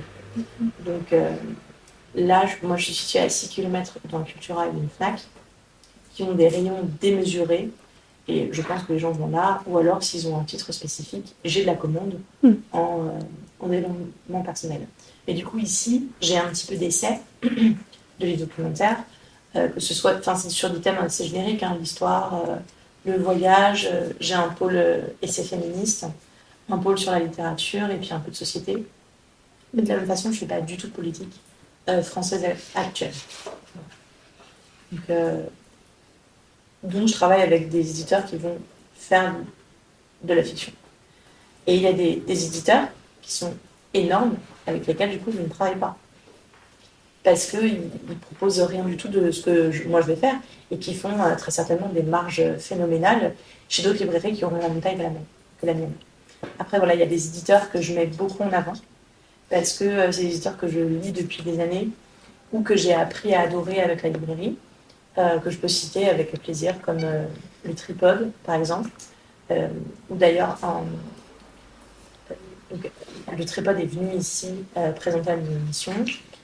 Galmeister aussi, pareil, ils sont venus, et où j'ai invité les auteurs, mais aussi la maison d'édition pour présenter leur catalogue. Les éditions Zulma, je pense aussi aux éditions Piquier, qui fait beaucoup de littérature asiatique et surtout japonaise. Donc voilà, c'est des éditeurs que je défends parce que j'ai confiance en leur catalogue. Et ça peut paraître étrange, mais je fonctionne comme ça, pas qu'avec les éditeurs d'ailleurs. Mais je trouve ça rassurant de pouvoir aller lire les yeux fermés le livre d'un éditeur parce que je sais qu'il ne va pas régulièrement se foutre de ma gueule. Dans le sens où il va faire de la littérature. En fait, comme il publie 10 ou 20 livres par an, après, il y en a qui publient plus, hein, je pense à Galmeister par exemple, mais où au moins je sais qu'on ne va pas se moquer de moi et on va me proposer de la qualité. Et c'est rassurant. Après, il y a des auteurs où c'est pareil, on peut aller les yeux fermés, mais en tout cas, pour les maisons d'édition, où on veut un peu de variété, il y en aura. Voilà, donc Junma, Pod, etc. Et je fonctionne pareil d'ailleurs avec les acteurs pour le cinéma, où en fait, il y a des acteurs qui vont aller chercher des rôles exigeants et on sait qu'on peut aller les former vers leur filmographie, par exemple. Ça, c'est hyper rassurant, chouette. T'as un acteur ou une actrice en tête? J'aime beaucoup la rigueur des choix de Nicole Kidman. Ce truc de une grosse prod, un film indé, une grosse prod, un film indé, où à un moment donné, encore une fois, faut mettre du beurre dans les épinards. Après, je pense qu'elle peut mettre beaucoup de beurre, elle. Mais j'aime beaucoup cette actrice, pour ses choix, pour son jeu. Après, j'ai des acteurs que j'adore, qui m'énervent parce qu'ils font beaucoup des choix pourris. Depuis que je suis toute petite, je suis une fan absolue de Russell Crowe. Mais c'est une catastrophe. Il n'y a même pas un quart de ces films qui est potable. Enfin, c'est juste que j'ai un amour immodéré et pas du tout mérité pour cette personne. Mais moi, t'es objective. Ouais, c'est ça. Après, voilà, Gong Li, par exemple, c'est pareil, elle a une filmographie exemplaire et il y a à peine 3 films qui ne valent pas le détour. Voilà. J'ai un amour immodéré, totalement mérité par contre, pour Vincent Price et Christopher Lee. Vraiment. Enfin, quand j'étais petite, j'avais même quand j'étais ado, j'avais un collier avec le portrait de Vincent Price à l'intérieur. J'ai kiffé ça, franchement. Un mec qui est mort avant ma naissance et qui a un grand moustachu tout maigrichon, enfin franchement. Mais c'est juste. Là, c'est un mec qui a joué dans plein de films d'horreur dans sa vie. Et, il a une voix aussi que tout le monde connaît d'ailleurs, sans forcément connaître son nom, parce que, en un sens, si le cinéma d'horreur est associé au hard rock et au metal, c'est en partie à cause ou grâce à lui, parce que on entend sa voix dans la chanson Thriller de Michael Jackson, mais aussi dans, je crois que c'est Number of the Beast de Iron Maiden. On entend sa voix, son rire surtout. Voilà.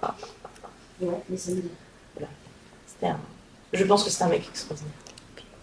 Mais en tout cas, voilà, il a fait des super films d'horreur. Et pour en revenir au livre, tu disais que tu n'avais pas certains livres dans ta librairie, mais tout est commandable chez toi ou pas? Ouais, c'est ça. Tout.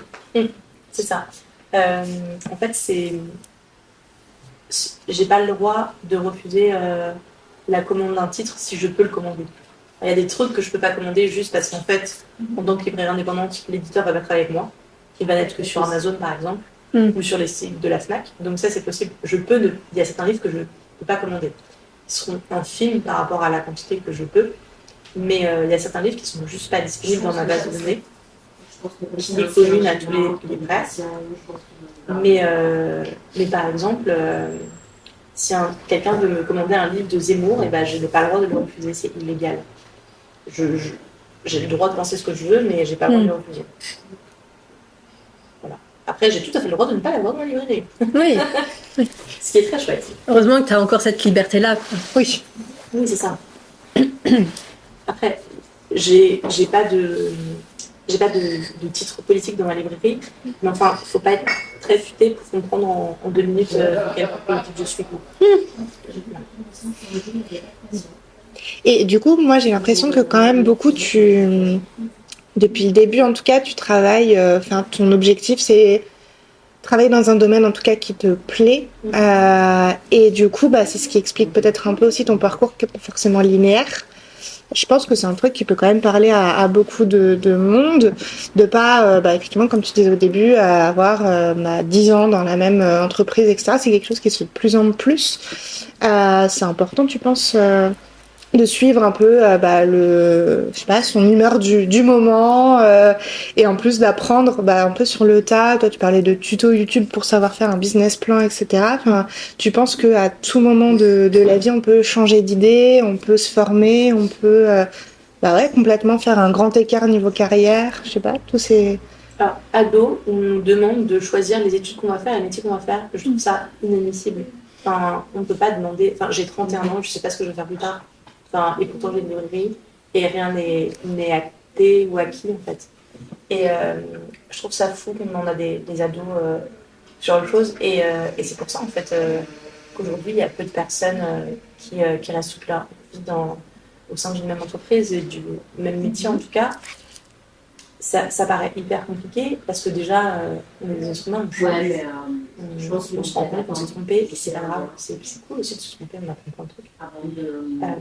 Après, je sais pas si c'est parce qu'il y a des carcans ou quoi, mais j'adorerais être en place hyper bien dans un truc et tout. Et là c'est ce que j'essaie de créer ici. On était à Parcours Lumière. Ouais, c'est ça, et créer un endroit. C'est ça. Après, j'ai bien conscience que parfois on a des impératifs financiers et on est obligé de faire un métier qui ne nous convient pas forcément. Mais voilà, il n'y a rien n'est définitif. Une fois, une RH m'a dit qu'un CD c'était un bout de papier qu'on déchirait. Je crois qu'il y a rarement une phrase qui nous a choqué. Mais en vérité, on peut changer. On peut faire plein de trucs et faire des virages à 180 degrés. C'est pas grave et c'est pas parce que vous avez fait des études et ensuite vous vous rendez compte que vous voulez pas rester dans le milieu. En fait, personne aujourd'hui fait des études. Personne, c'est pas vrai, mais il y a peu de gens qui restent dans le milieu dans lequel ils ont fait leurs études. Et en fait, à travers les études et à travers les différentes expériences professionnelles, on apprend plein de trucs qui peuvent servir pour un métier, on s'en rend même pas compte. Donc, c'est pour ça que la mission locale, elle peut aider et dans ces moments-là, c'est chouette. Et du coup, même de ne pas avoir de contact et de se lancer, c'est pour toi pas un frein? Alors, les contacts, on se les crée. aller vers quand j'ai été vers les librairies, il y a plein de libraires que je connaissais pas et qui aujourd'hui sont des amis. J'ai été à leur rencontre et je leur ai dit voilà, j'aimerais bien ouvrir une librairie. Est-ce que vous pouvez me donner des conseils? Est-ce que vous pouvez m'aider? Et au pire, on me dit non. Et en vérité, personne ne m'a dit non. Donc, et puis un non en soi, en fait, on a déjà appris quelque chose parce qu'on a eu le courage de le faire. Et donc déjà, pour l'ego et pour son parcours, c'est une fin en soi. Et on ne va pas avoir un coup de pompe au cul, en vrai. Un non, c'est pas grave. Et au mieux, on a vu, et là, c'est cool.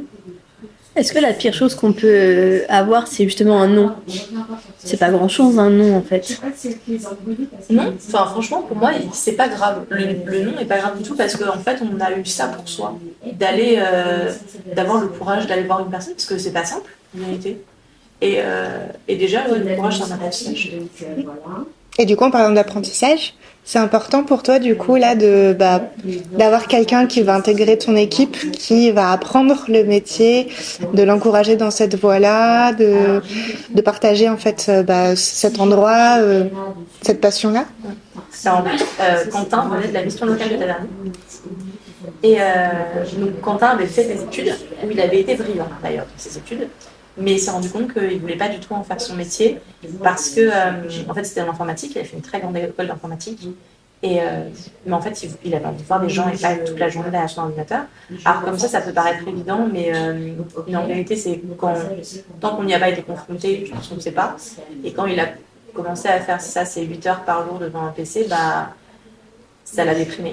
Donc, c'est compliqué encore une fois parce que je me suis beaucoup identifiée à lui.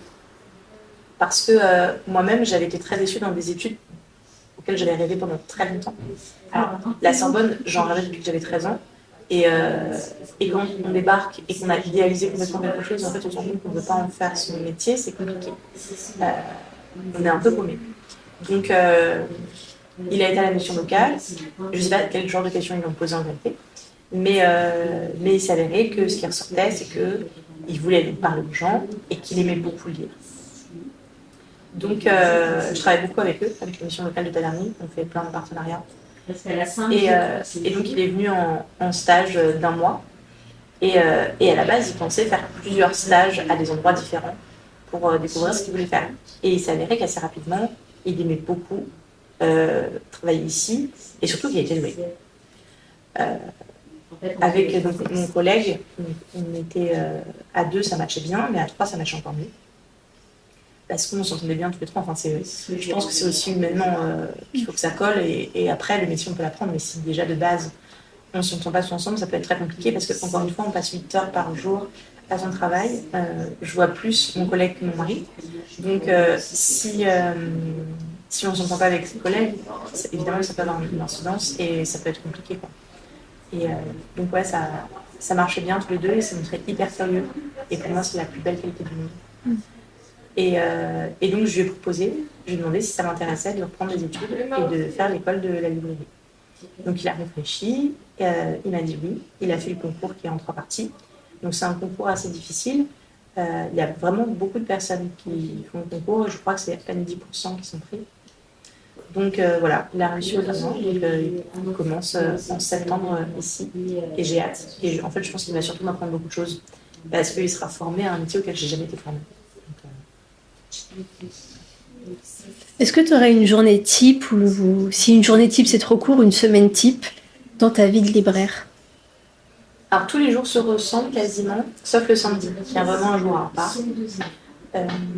Je pense que beaucoup de gens, il y a des gros clichés autour du métier de libraire. En fait, on est des manutentionnaires, clairement. Gérer un entrepôt de stock, c'est sûrement le métier qui ressemble le plus au métier de libraire. On reçoit une 20aine de cartons par semaine qu'on dépote, qu'on scanne, qu'on va ranger en rayon. Et ça, c'est notre semaine. Par jour, j'ai peut-être 2 heures grand maximum de conseils clients sur mes 10 heures. Après 10 heures, c'est pas normal, c'est juste parce que j'en ai rien. Mais en gros, j'ai que ça du conseil client. Le samedi, par contre, c'est que du conseil client, toute la journée. C'est pour ça que le samedi, c'est vraiment une journée à part. Mais je ne reçois pas de carton. Mais voilà, en fait, c'est gestion de stock, Donc, gérer les arrivées, gérer les sorties. Parce que les livres qu'on les vend pas, on les retourne à l'éditeur. Et après, comme il y a la partie salle montée, ce qui est très sympa, c'est qu'il y a beaucoup de variétés. Comme il y a cette partie-là, qui en fait me plaît beaucoup. Et je savais qu'elle me plaisait parce que quand j'étais étudiante, j'ai travaillé 3 ans dans une immense boulangerie qui faisait en même temps du coup salle montée. Et j'ai adoré ce taf. Donc je savais que cette partie-là me plairait. Et elle rend le lieu plus dynamique. Voilà. Et elle se combine bien aussi, parce que déjà, de toute façon, la base, c'est de boire un thé en lisant un livre. C'est ça le bonheur. Avec un chat sur les genoux et un plaid. Bon, sauf en ce moment où il fait un peu chaud. Voilà. Donc, voilà la journée type. Après, le conseil client, il sera plutôt le soir, mais en soi, les gens sont plutôt efficaces en semaine. C'est-à-dire qu'ils rentrent, ils prennent ce qu'ils veulent, et ensuite ils s'en vont. Et en fait, tu ne vends pas que des livres dans ta librairie, tu vends également des jeux de société, des DVD. Là, j'ai vu qu'il y avait des carnets, des stabilos, etc. Pourquoi est-ce que tu as décidé de diversifier ton offre et comment tu l'as fait? Alors, la librairie telle qu'elle existait dans les années 90 n'est plus possible. On ne peut pas vendre que du livre et s'en sortir.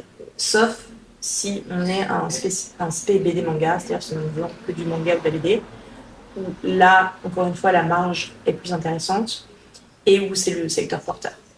Donc, comme la marge est faible sur le livre, il faut qu'on augmente cette marge avec d'autres produits qui, évidemment, seront en corrélation avec le métier libraire. C'est pas comme dans le vente des piles. Donc, la marge est très intéressante sur le jeu de société, sur la papeterie. Et c'est pour ça que je propose aussi ces articles-là. Alors, en plus, moi, ça a du sens, c'est des produits que j'aime, donc ça ne me dérange pas du tout, au contraire. À la base, je voulais pas l'appeler librairie, je voulais l'appeler café culturel. Parce que, encore une fois, ce qui me plaît, c'est la fiction, mais en vérité, on retrouve la fiction dans le jeu de société, pas dans la papeterie, désolée. Et encore que, on peut essayer de trouver. Mais, si on écrit dans un carnet, ça peut être de la fiction. Hein. C'est ça. Et mais en tout cas, j'ai proposé des articles qui sont différents des grandes surfaces culturelles. Parce que, encore une fois, je ne peux pas lutter. Donc, il faut que je fasse autre chose. Donc, je propose des jeux de société qu'on ne retrouve pas dans les grandes surfaces. Comme, je ne vends pas Monopoly ou Uno. Et je vais vendre des jeux de société un peu indés. Par exemple, j'ai un jeu où on doit faire sa plantation de thé. J'ai un autre jeu où on doit ranger sa bibliothèque. Voilà, des choses quand même qui ont un sens. Et voilà, la papeterie aussi, ça a un sens. Il faut rester cohérent quand même. Et je vends des sacs à main en forme de livre. Et t'en as vendu? Oh oui. Ah oui. Oh oui. Ah. Je les ai vus, ils sont très sympas quand même. J'en ai plus là, il faut que je fasse ma 4e commande. Et je oui. depuis novembre. Et à chaque fois, je les commande par 10. Oui, donc ça c'est bien, ça c'est un bon filon ça. Ouais. C'est chouette. Je les trouve trop beaux. Et en plus, c'est une société anglaise qui s'appelle Well Read. Mon accent est merveilleux. et donc ils font, en fait, c'est que des romans anglais, sauf un. Ils se sont mis au Petit Prince, c'est la nouveauté. Et sinon, c'est que de la littérature anglaise. Donc il y a 1984. J'ai vu du Jane Austen, je crois. Exactement, il y a du Agatha Christie. Ah non, c'est vrai, il n'y a pas que de la littérature anglaise, il y a Gatsby aussi de Fitzgerald. J'ai menti. Donc voilà, littérature anglophone. Je sais pas, est-ce qu'il y avait des choses que tu avais envie, toi, de raconter, qu'on n'a pas abordé? Des conseils que tu aimerais donner, qu'on n'a pas encore donné? Des moments de vie de la librairie que tu aimerais partager? Pourquoi pas? Alors, je pense que malgré ce qu'on voudrait, on a plein de clichés en nous. Et ça m'énerve un peu qu'il y ait encore en moi des clichés ancrés. Ça me saoule.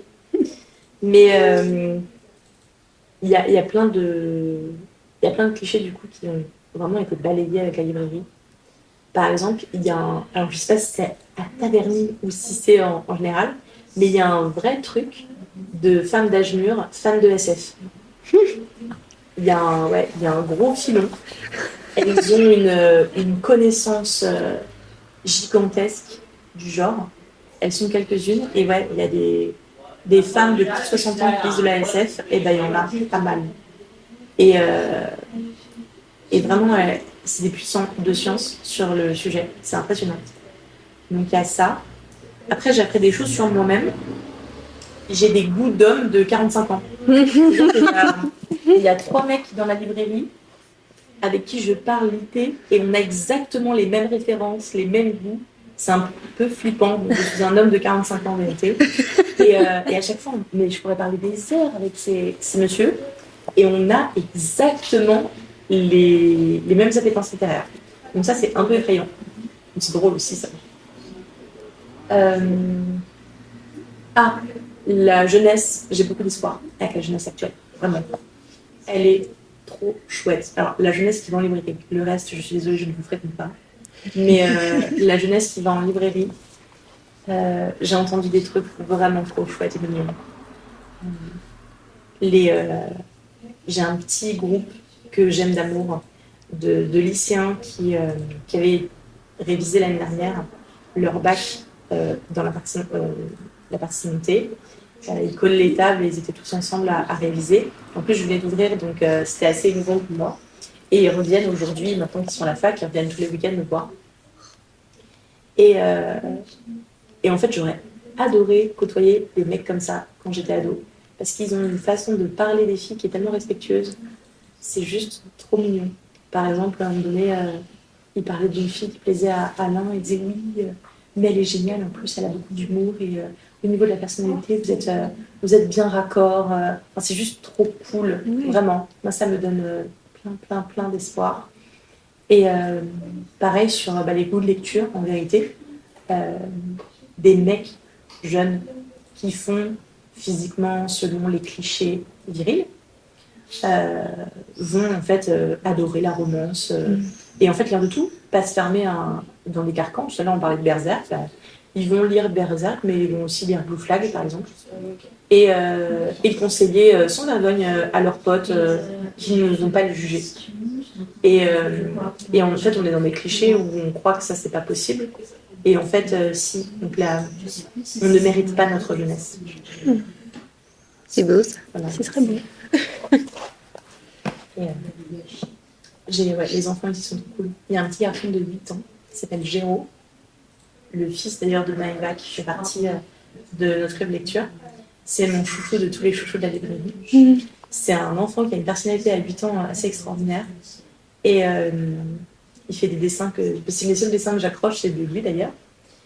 Et j'ai beaucoup trop d'anecdotes avec cet enfant. Il est trop chouette. Déjà, il a déjà fait les plans de travaux quand il reprendra la librairie. Il a calculé mon âge de départ à la retraite. Alors je pense que ça va malheureusement changer vu le genre de gouvernement qu'on a. Mais voilà, il a fait un calcul. Il m'a dit voilà, comme ça j'ai tel temps de temps pour économiser pour reprendre la librairie. Et il a fait le plan des travaux. Il m'a dit oui, parce que tout n'est pas parfait chez toi. Ok, merci Léo. 8 ans. Mais il est génial. Il est beaucoup trop fort, cet enfant. Donc il y a ça. Et pareil, pour mon anniversaire, trop mignon. Sa mère m'a envoyé un message sur Instagram, une vidéo de lui. En fait, il m'avait fait une chanson pour mon anniversaire avec une vidéo. J'en ai pleuré, c'était le plus beau cadeau qui puisse exister.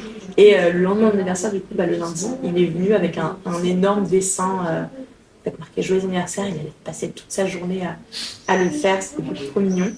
Et en fait, cet enfant, on se ressemble beaucoup parce qu'on a la même appétence pour l'horreur. Et c'est un fou d'horreur, mais le problème, c'est qu'il a 8 ans. Donc, vu qu'il a des parents responsables, pour l'instant, l'horreur, c'est pas encore pour lui. Mais des fois, il me prend pas, il fait Marion, viens. Et elle me dit ouais, montre-moi les pires livres qu'il y a dans la librairie. Je dis je peux pas, t'es trop petit. Il me fait t'inquiète, ça reste entre nous. Non.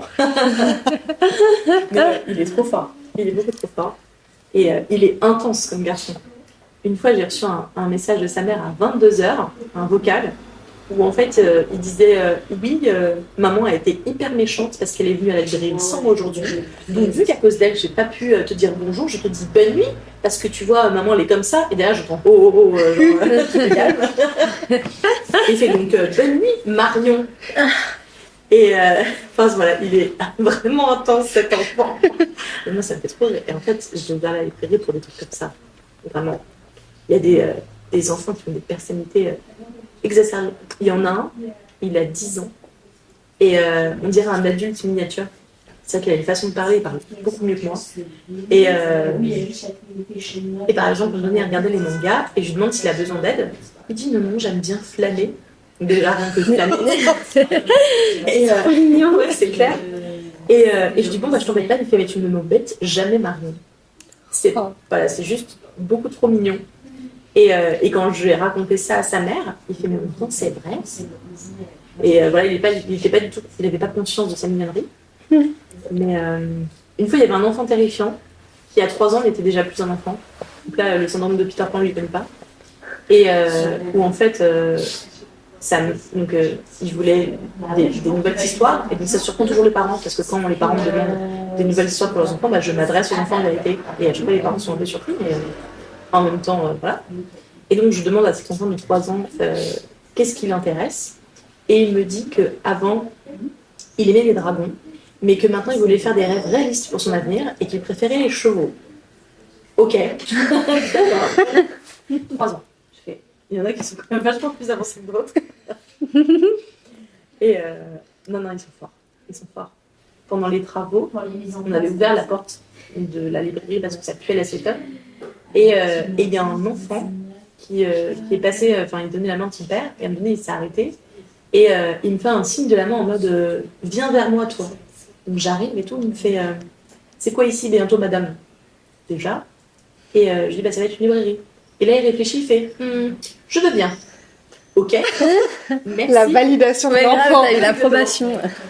Et après, il me dit est-ce qu'il y aura des livres pour moi? Je dis alors oui, il y en aura, mais pas que pour toi. Et comment ça, pas que pour moi? Donc voilà, déjà, il y avait le jugement. Et il me dit ça va s'appeler comment? Donc, je dis le bout des feuilles. Et là, il fait je veux bien. Ok, merci. Super. Et là, il chuchote un truc à son père qui rigole. Et je lui dis mais qu'est-ce qu'il a dit?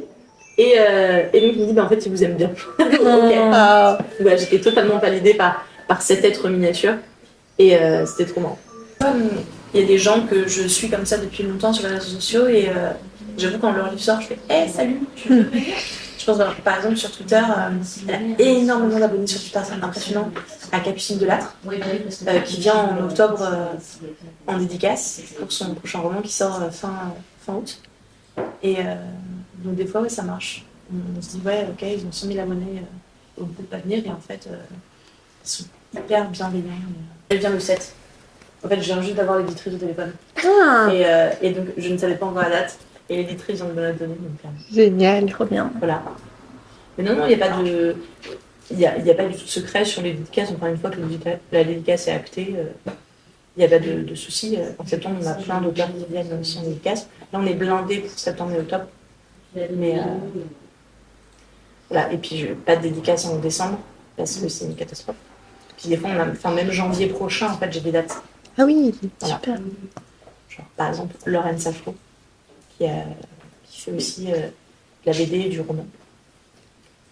Donc, j'aimerais bien avoir plus d'auteurs jeunesse et plus d'auteurs BD en dédicace.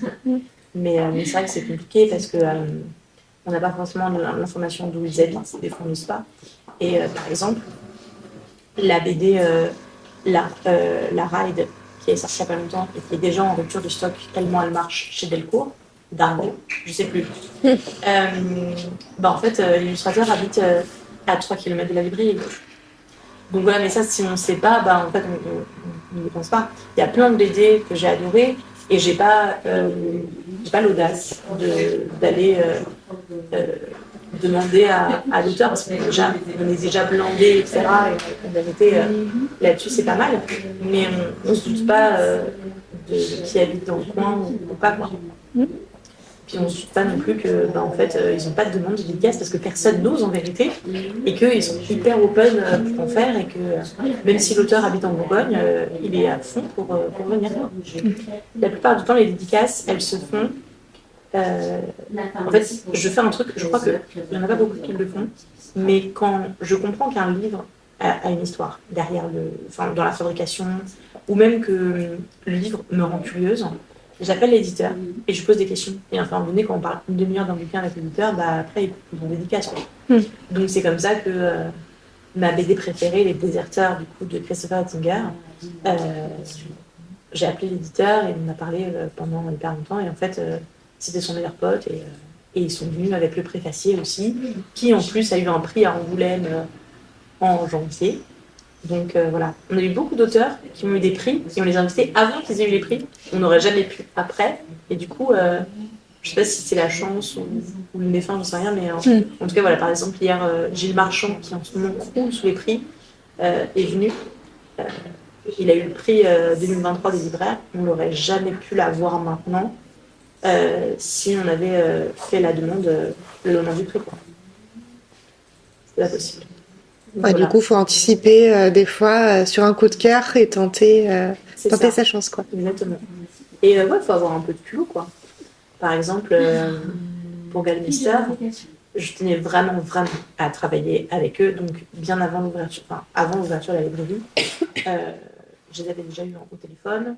Je voulais faire quelque chose avec eux sur le long terme. Enfin, je les ai souvent au téléphone et ça, il y a une vraie relation qui se crée avec eux. Mais après, c'est pas que moi, parce que je suis pas la seule libraire à être fan de Galmister.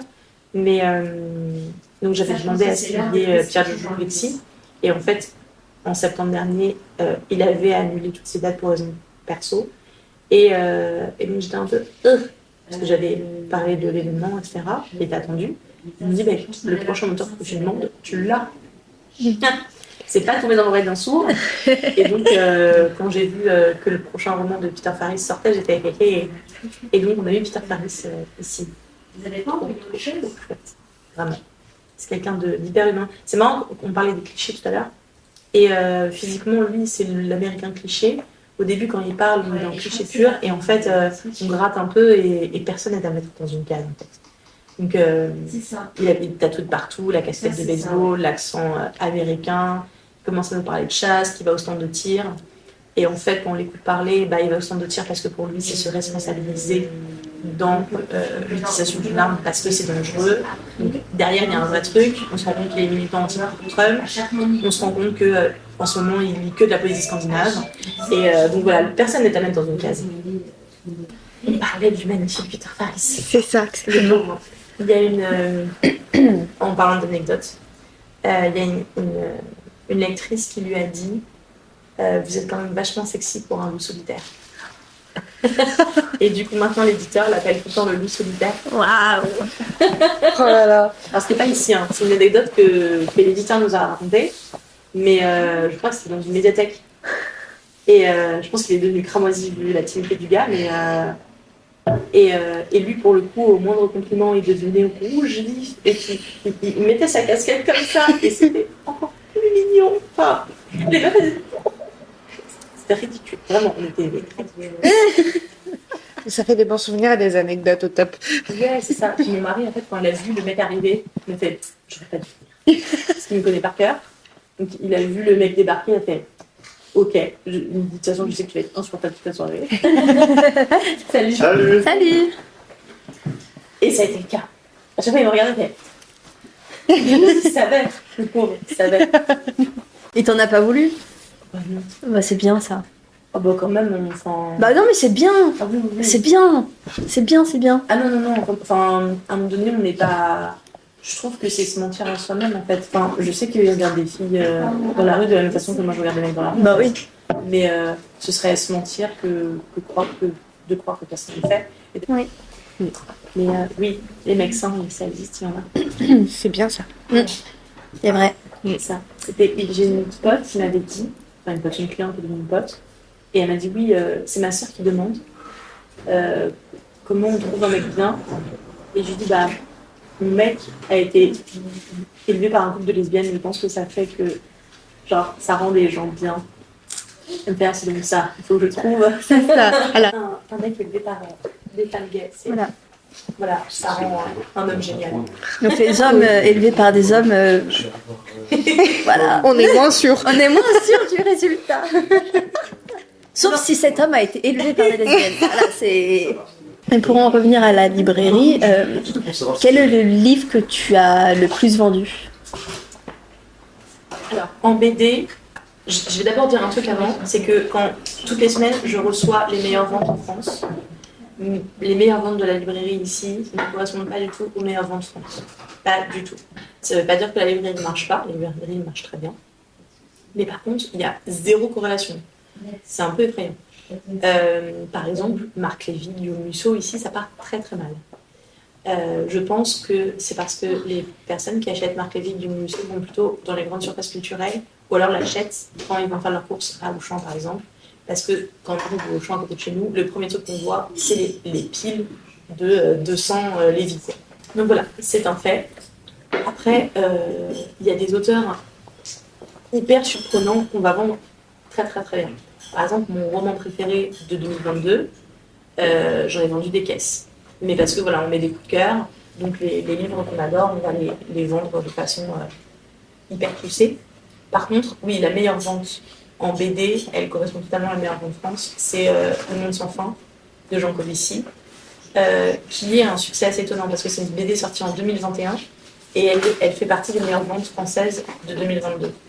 Donc ça, on a vendu des caisses, et vraiment des caisses. C'est assez hallucinant. Je sais pas si je peux le dire, mais je trouve que ça a trop mérité en vérité. Mais par contre... Non mais...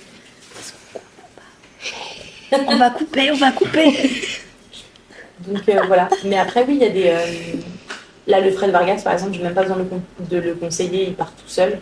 Et ça me fait plaisir parce que, en fait, c'est vraiment plaisant quand de la belle littérature se vend très bien toute seule.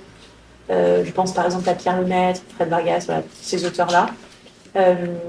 En tant que libraire, alors après c'est moi, hein, c'est pas forcément tous les libraires, mais je ne lis que ce qui a besoin d'être défendu. Dans le sens où j'ai pas besoin de lire Pierre Lemaitre pour le vendre comme des petits pains. Par contre, un premier roman ou un auteur un peu confidentiel, va falloir vraiment le défendre corps et âme. Et voilà, avec des coups de cœur, en mettant en avant, etc. Alors que pourtant ce sera aussi bien, voire mieux, hein, que d'autres grands noms. Mais voilà, il y a des choses qu'il faut défendre. Et alors je crois qu'en poche, notre meilleure vente, c'est un de mes romans préférés, qui est sorti pourtant il y a 6 ans. Ce qui n'est pas normal en vérité. Enfin, de vendre aussi bien un titre qui est sorti bien avant l'ouverture à la librairie, et c'est My Absolute Darling de Gabriel Talente. Je matraque les gens avec ce livre. Je le conseille tous les jours et je le vends tout le temps. Et pourtant, c'est un livre qui parle d'inceste. Donc, c'est pas le truc le plus easy à vendre de l'univers. Mais c'est vrai que vous avez une appétence pour des livres pas fun. Clairement, oui. Non mais c'est vrai. Non mais parce que au dernier club lecture, il faisait chaud, et l'été commence et Marion n'a proposé que des titres et tout le monde était vraiment déprimé après. Ça donne pas du tout envie de venir au club lecture. Non, mais tu reviens quand même. Oui, mais vraiment tout le monde est en mode. Ils ont peur de moi, c'est pour ça qu'ils reviennent en fait. Vraiment. À chaque fois qu'elle présentait un livre, on me faisait des têtes pas possible. Et j'ai une anecdote drôle.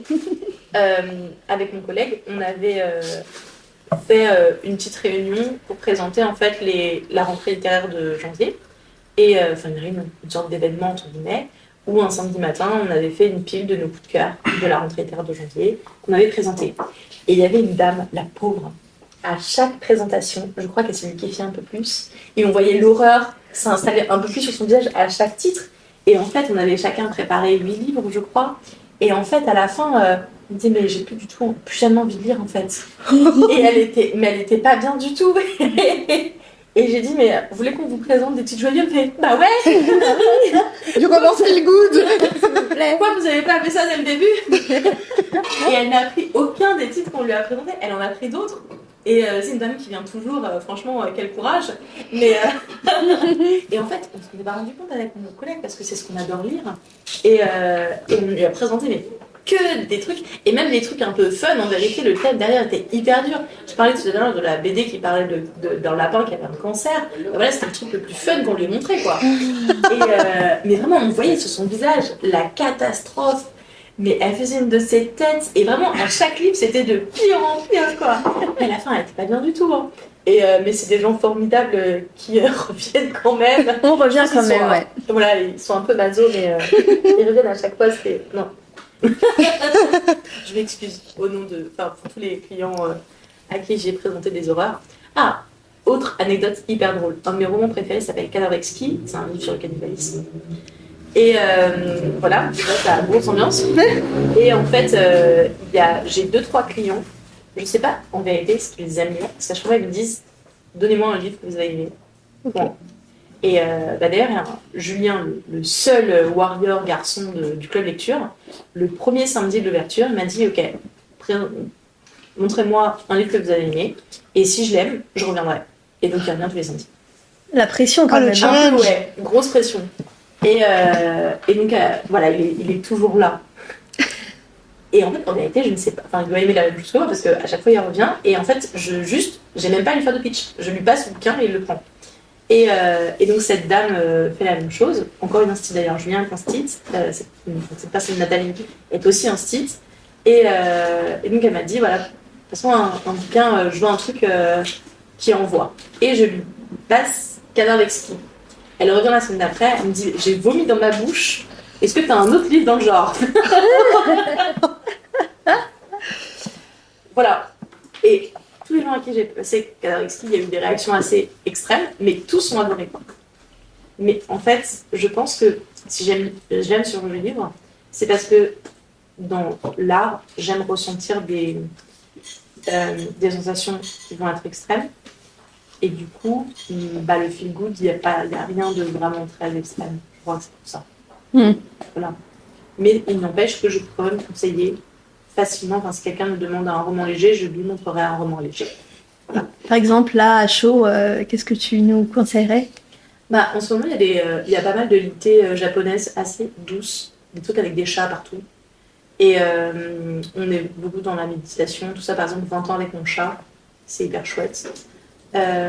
Après, sinon, il y a beaucoup de titres qui parlent de librairie.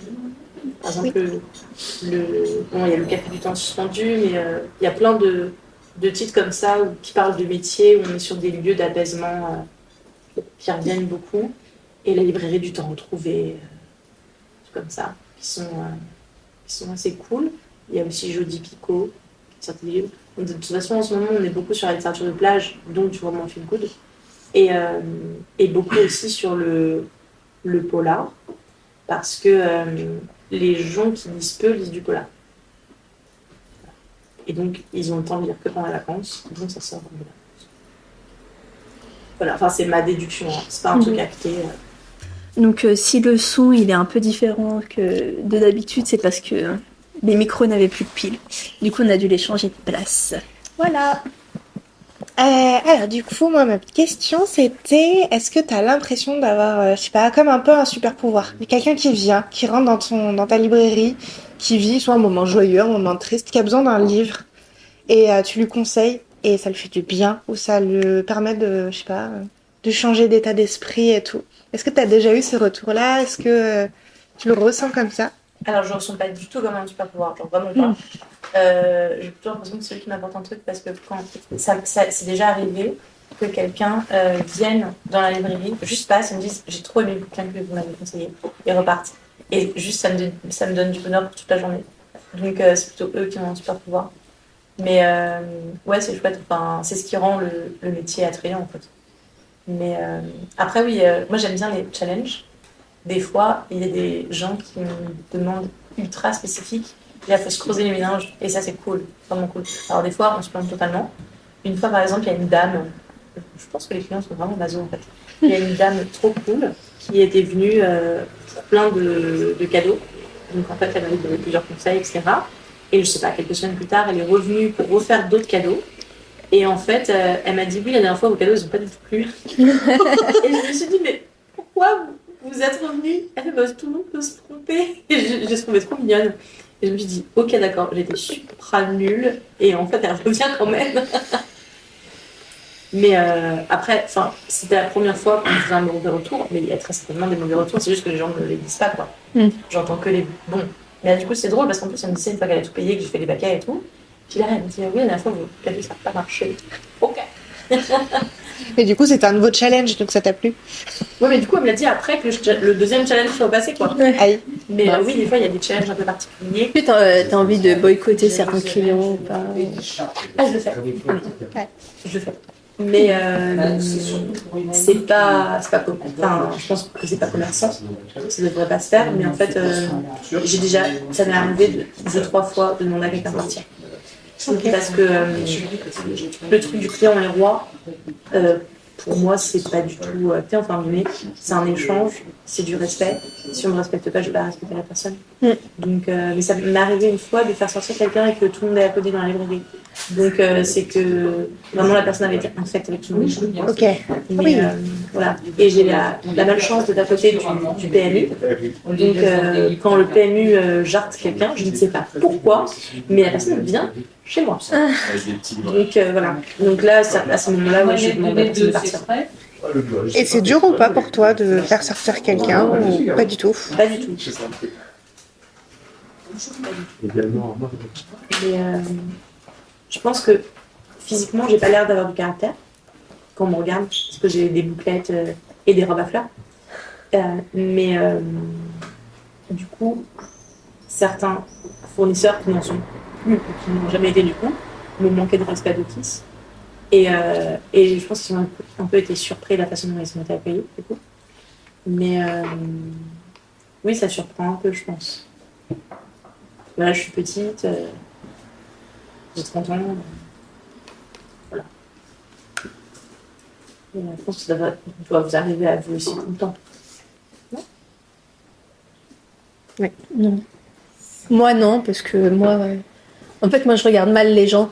Donc, en fait, ils s'approchent pas. Tu fais peur aux gens d'office. Mais c'est vrai, hein. Ouais. Je les regarde mal dès le début. Donc, en fait, personne s'approche. Ouais, mais justement, l'événement qu'on avait fait autour des professionnels de la jeunesse qui était à Cergy il y a quelques temps, on a fait un moment où c'était un échange. Donc, il y avait une comédienne et l'idée, c'était de faire ressortir un peu les thématiques qui intéressaient, etc. Et en fait, il y a un moment, c'était un moment un peu théâtral et tout, et puis elle a fait monter sur scène toutes les personnes qui avaient moins de 30 ans pour qu'ils s'expriment en fait et qu'ils expliquent, bah, du coup, en tant que jeunes, eux, ce qu'ils attendaient, ce qu'on leur avait proposé et tout, et ce à quoi ils pouvaient être confrontés au quotidien. Et ben, il y a un moment, il y a une qui s'est levée et qui a dit, bah voilà, moi en fait, je suis déléguée du préfet, j'ai moins de 30 ans. Et ben on prend pour la secrétaire en fait. C'est ça. Et du coup ils ont joué plein de scènes où comment est-ce qu'elle pouvait répondre et en fait qu'elle était elle décide quand même des financements de 2-3 projets quoi. Et donc comment elle a été confrontée à ça et au début c'était compliqué puis ça lui plus du tout parce que elle a sa place et que du coup ça lui a permis de s'affirmer aussi et je trouvais ça super chouette comme exemple. Puis être délégué du préfet à moins de 30 ans, c'est quand même c'est qu'il faut peser quoi quand même. C'est ça, c'est ça. Mais alors, ça se calme un peu, même si... parce que maintenant, les gens aussi sont habitués ici. Enfin, on a toujours la même tête, mais ça arrive quand même régulièrement que quand ils demandent le responsable, ils aillent directement vers mon collègue, même si on a quasiment le même âge, mais on a 3 ans d'écart. Il a 3 ans de moins, mais en fait, d'office, on va aller vers lui. Et ça, c'est un truc que je vois, par exemple, pour les demandes d'emploi, où je leur dis bonjour, ils me disent à peine bonjour et ils vont penser vers mon collègue. Donc ça pique un peu quand même. Et ça devrait pas, mais ça le fait quand même. Et c'est de moins en moins grand avec l'âge. Je pense que quand j'aurai 50 pieds, on me lâchera dessus. Mais j'étais chargée d'affaires techniques, j'avais 27 ans. On était dans un open space où on était 8 chargés d'affaires. J'étais au bout de la salle. Et bien, quand quelqu'un rentrait, il allait vers moi. Parce que c'était moi forcément la secrétaire. Ils allaient toujours vers moi. J'étais au bout de la salle. On avait tous nos écouteurs. Hein. Et puis en plus, du coup, mon collègue m'avait dit, ouais, mets des écouteurs, parce que comme ça, on n'entendra peut-être pas. On avait tous nos écouteurs et tout. Et on allait forcément vers moi, à chaque fois. Parce que j'étais la secrétaire personne. Et ça rend fou. Et à un moment donné, on avait changé les bureaux de place. On avait tout changé. Il m'avait mis à côté de la porte. J'avais dit à mes chefs, mais faites pas ça. Parce que déjà, c'était une catastrophe. Là, vous pouvez carrément mettre un panneau secrétaire et c'est fini, quoi. Alors qu'on on était tous chargés d'affaires, on avait tous des comptes clients. Moi, j'avais des plus gros, en fait, en plus. Donc, c'est compliqué. C'est vraiment compliqué. ça l'était vraiment dans l'aéronautique, parce qu'en plus, à chaque poste que j'avais, on me disait que j'étais la première femme. Que ce soit quand j'étais technicienne méthode ou je travaillais en fonderie. Et en fait, je devais faire 6 mois de fonderie expérimentale et ensuite 6 mois de rédaction. Il y avait des gens, j'ai fait ça pendant 2 ans, il y avait des gens qui venaient vers moi et me disaient je voulais voir la fille. Des gens qui venaient d'autres bureaux et tout, ou même qui venaient parce que c'était une très très grosse société qui a 100 000 employés dans le monde, et des gens qui venaient d'autres sites, ils me disaient on m'a dit qu'il y avait une fille, du coup je voulais voir. Et donc ça c'était un peu hallucinant. La bête de foire, quoi. Ouais, c'est un peu ça. Oui, tu le prends pas comme justement un exemple que tu pourrais être pour des filles qui oseraient pas. Peut-être, ouais, justement, aller dans des milieux qui sont considérés où il y a plus d'hommes. Tu aurais pu peut-être le voir aussi comme, justement, tu ouvres la voie en montrant que tu es compétente, que tu as ta place autant que les autres.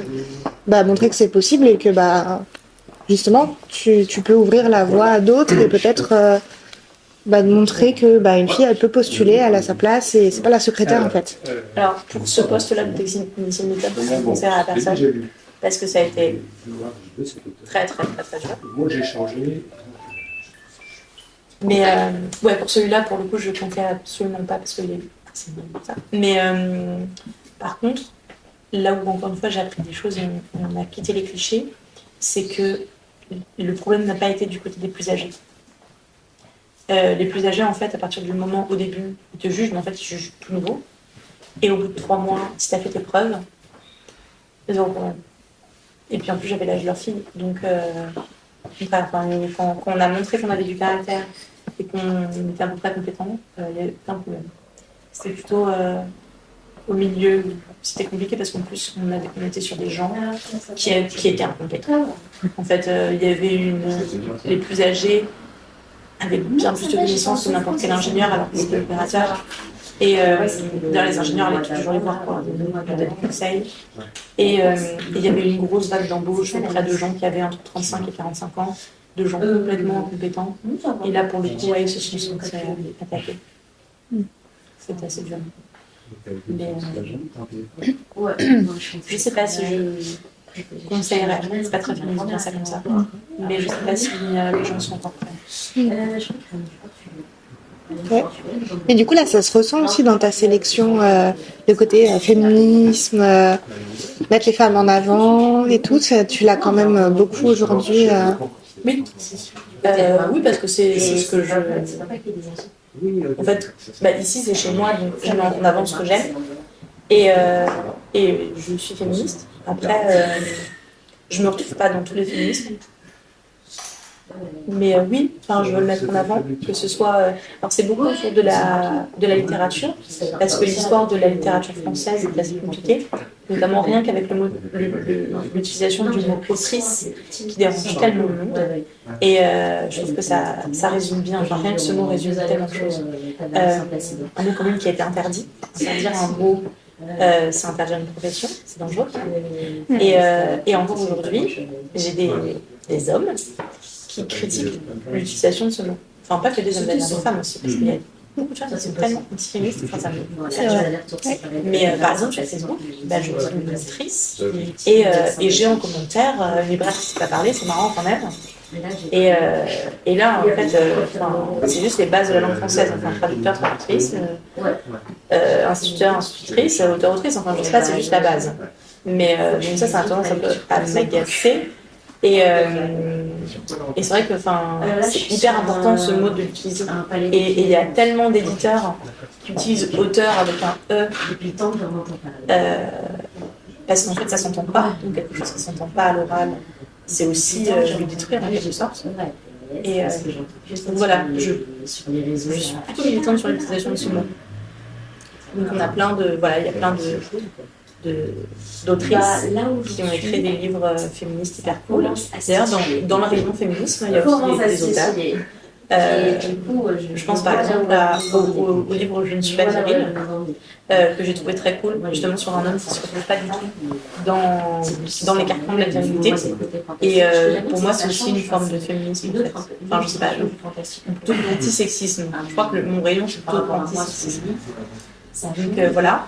Et on a aussi beaucoup de littérature autour du genre et de la sexualité, parce que il y a des questionnements des gens, et c'est vrai que c'est pas simple. Donc le livre peut permettre, ne serait-ce que dans l'éducation d'un enfant ou d'un adolescent, permettre de déclencher le dialogue. J'ai beaucoup de parents, de grands-parents qui cherchent justement ce genre de BD, que eux-mêmes vont pouvoir lire et ensuite avoir des discussions avec leurs enfants. Moi, je l'ai fait de la même façon avec le mien, qui a 13 ans. Et par exemple, je lui ai fait lire Le Prince et la couturière, qui est un super, quand même une super BD, aussi bien adulte que jeunesse d'ailleurs, avec un prince qui embauche en secret une couturière pour qui embauche une couturière pour en fait porter la nuit des robes. Il va dans les soirées mondaines et il se fait passer pour une fille et il adore se déguiser vraiment, il trouve ça génial, il se maquille, il fait des coiffures incroyables et tout. Et en fait, il tombe amoureux de la couturière. Et c'est fou comme quoi on n'inculque pas, on ne pense pas inculquer des clichés à un enfant, mais il m'a dit mais je comprends pas, il aime se déguiser en fille, il aime les filles. Et pourtant jamais on lui avait parlé de ça ou quoi, mais en fait c'est un truc je sais pas qui était ancré, je sais pas de quelle façon, et ça a pu déclencher plein de dialogues sur le fait que ça n'avait aucune corrélation. Et voilà, donc la littérature permet de déclencher plein de choses, et puis d'apprendre en douceur aussi. Donc ça c'est chouette. Et il y a beaucoup de demandes. J'ai une dame âgée justement qui est trop géniale, qui m'a dit que sa petite fille se posait beaucoup de questions. Et du coup, toutes les BD, elle essaie de les acheter justement et pour les présenter à sa petite fille. Et elle me dit par contre c'est compliqué parce que je suis une vieille dame, donc elle n'a pas envie que ce soit moi qui lui en parle. Donc elle passe les BD à son fils pour que son fils puisse les... ouais, il y a des démarches qui sont hyper chouettes. Il y a des livres très très bien qui permettent de parler de sexualité avec les adolescents. Et même des livres pour les plus petits, des 4-5 ans, pour parler du consentement. C'est des choses de consentement, même quand on a 4-5 ans, si on n'a pas envie de donner la main à un enfant, faire la bise à un adulte, on va le voir. Voilà, c'est chouette. Moi, j'avais lu un roman graphique qui s'appelle Peau d'homme. Ah, j'ai lu aussi. De Hubert et Zanzine, ouais. Et j'ai trouvé vachement bien. Ouais, c'est trop bien. bien. Ouais. Hubert, ouais, ça fait partie de ces BD-là. C'est vraiment une BD à avoir absolument dans sa bibliothèque. Et oui, c'est extraordinaire. Mais Hubert questionne beaucoup justement sur l'identité sexuelle et la question de genre. Et c'est hyper passionnant. Alors, c'est quelqu'un qui malheureusement s'est suicidé il y a 2-3 ans. Et c'est une grosse perte pour la BD française et je pense même humainement. Et ouais, Peau d'homme, c'est ce genre de BD qu'on peut conseiller carrément. Puis en plus, on est sur une femme qui vit dans des carcans, c'est une libération. C'est hyper chouette. Non, c'est vraiment cool. Ouais. Donc, c'est la librairie des Feuilles, 11 avenue de la Gare à Taverny. Donc, c'est à peu près 200 mètres de la gare de Taverny. Il y a plein d'arrêts de bus et tout. Donc, on est ouvert de 9h à 19h du mardi au vendredi. Le lundi, c'est 14h30 et le samedi, c'est 10h, 19h. Parce qu'à un moment donné, le samedi, il ne faut pas déconner, il faut se lever plus tard quand même. Et donc on a un Facebook, Instagram et TikTok. Donc sur Facebook et Instagram, on met les événements, on met les nouveautés, etc. L'immense majorité de nos événements sont gratuits. On a dû faire 2 événements payants depuis l'ouverture. Et en fait, c'est à peine payant, c'est juste pour les frais. On fait de tout, on ne fait pas que des rencontres littéraires. On fait aussi des concerts, des ateliers tricot, des ateliers dessin, etc. Il y a un club de lecture et on va mettre en place un atelier d'écriture aussi à partir de la rentrée. Sur TikTok, on fait plutôt des vidéos autour de la romance et du young adulte. Et voilà, faut être gentil avec moi parce que j'ai pas trop l'habitude de faire des TikTok et j'ai dû me lancer en tant que vieille personne de 31 ans. Et donc, c'est pas extraordinaire, je sais pas fameux ce que je fais, mais les gens sont gentils. Enfin, des fois, j'ai des lol quand même en commentaire. Je pense que c'est plutôt pathétique, mais voilà. Et on aura bientôt un site internet. qui en ce moment est en train d'être fait. Voilà. Super. Super, bah merci beaucoup Merci pour beaucoup. ces interviews très enrichissantes. Merci à vous.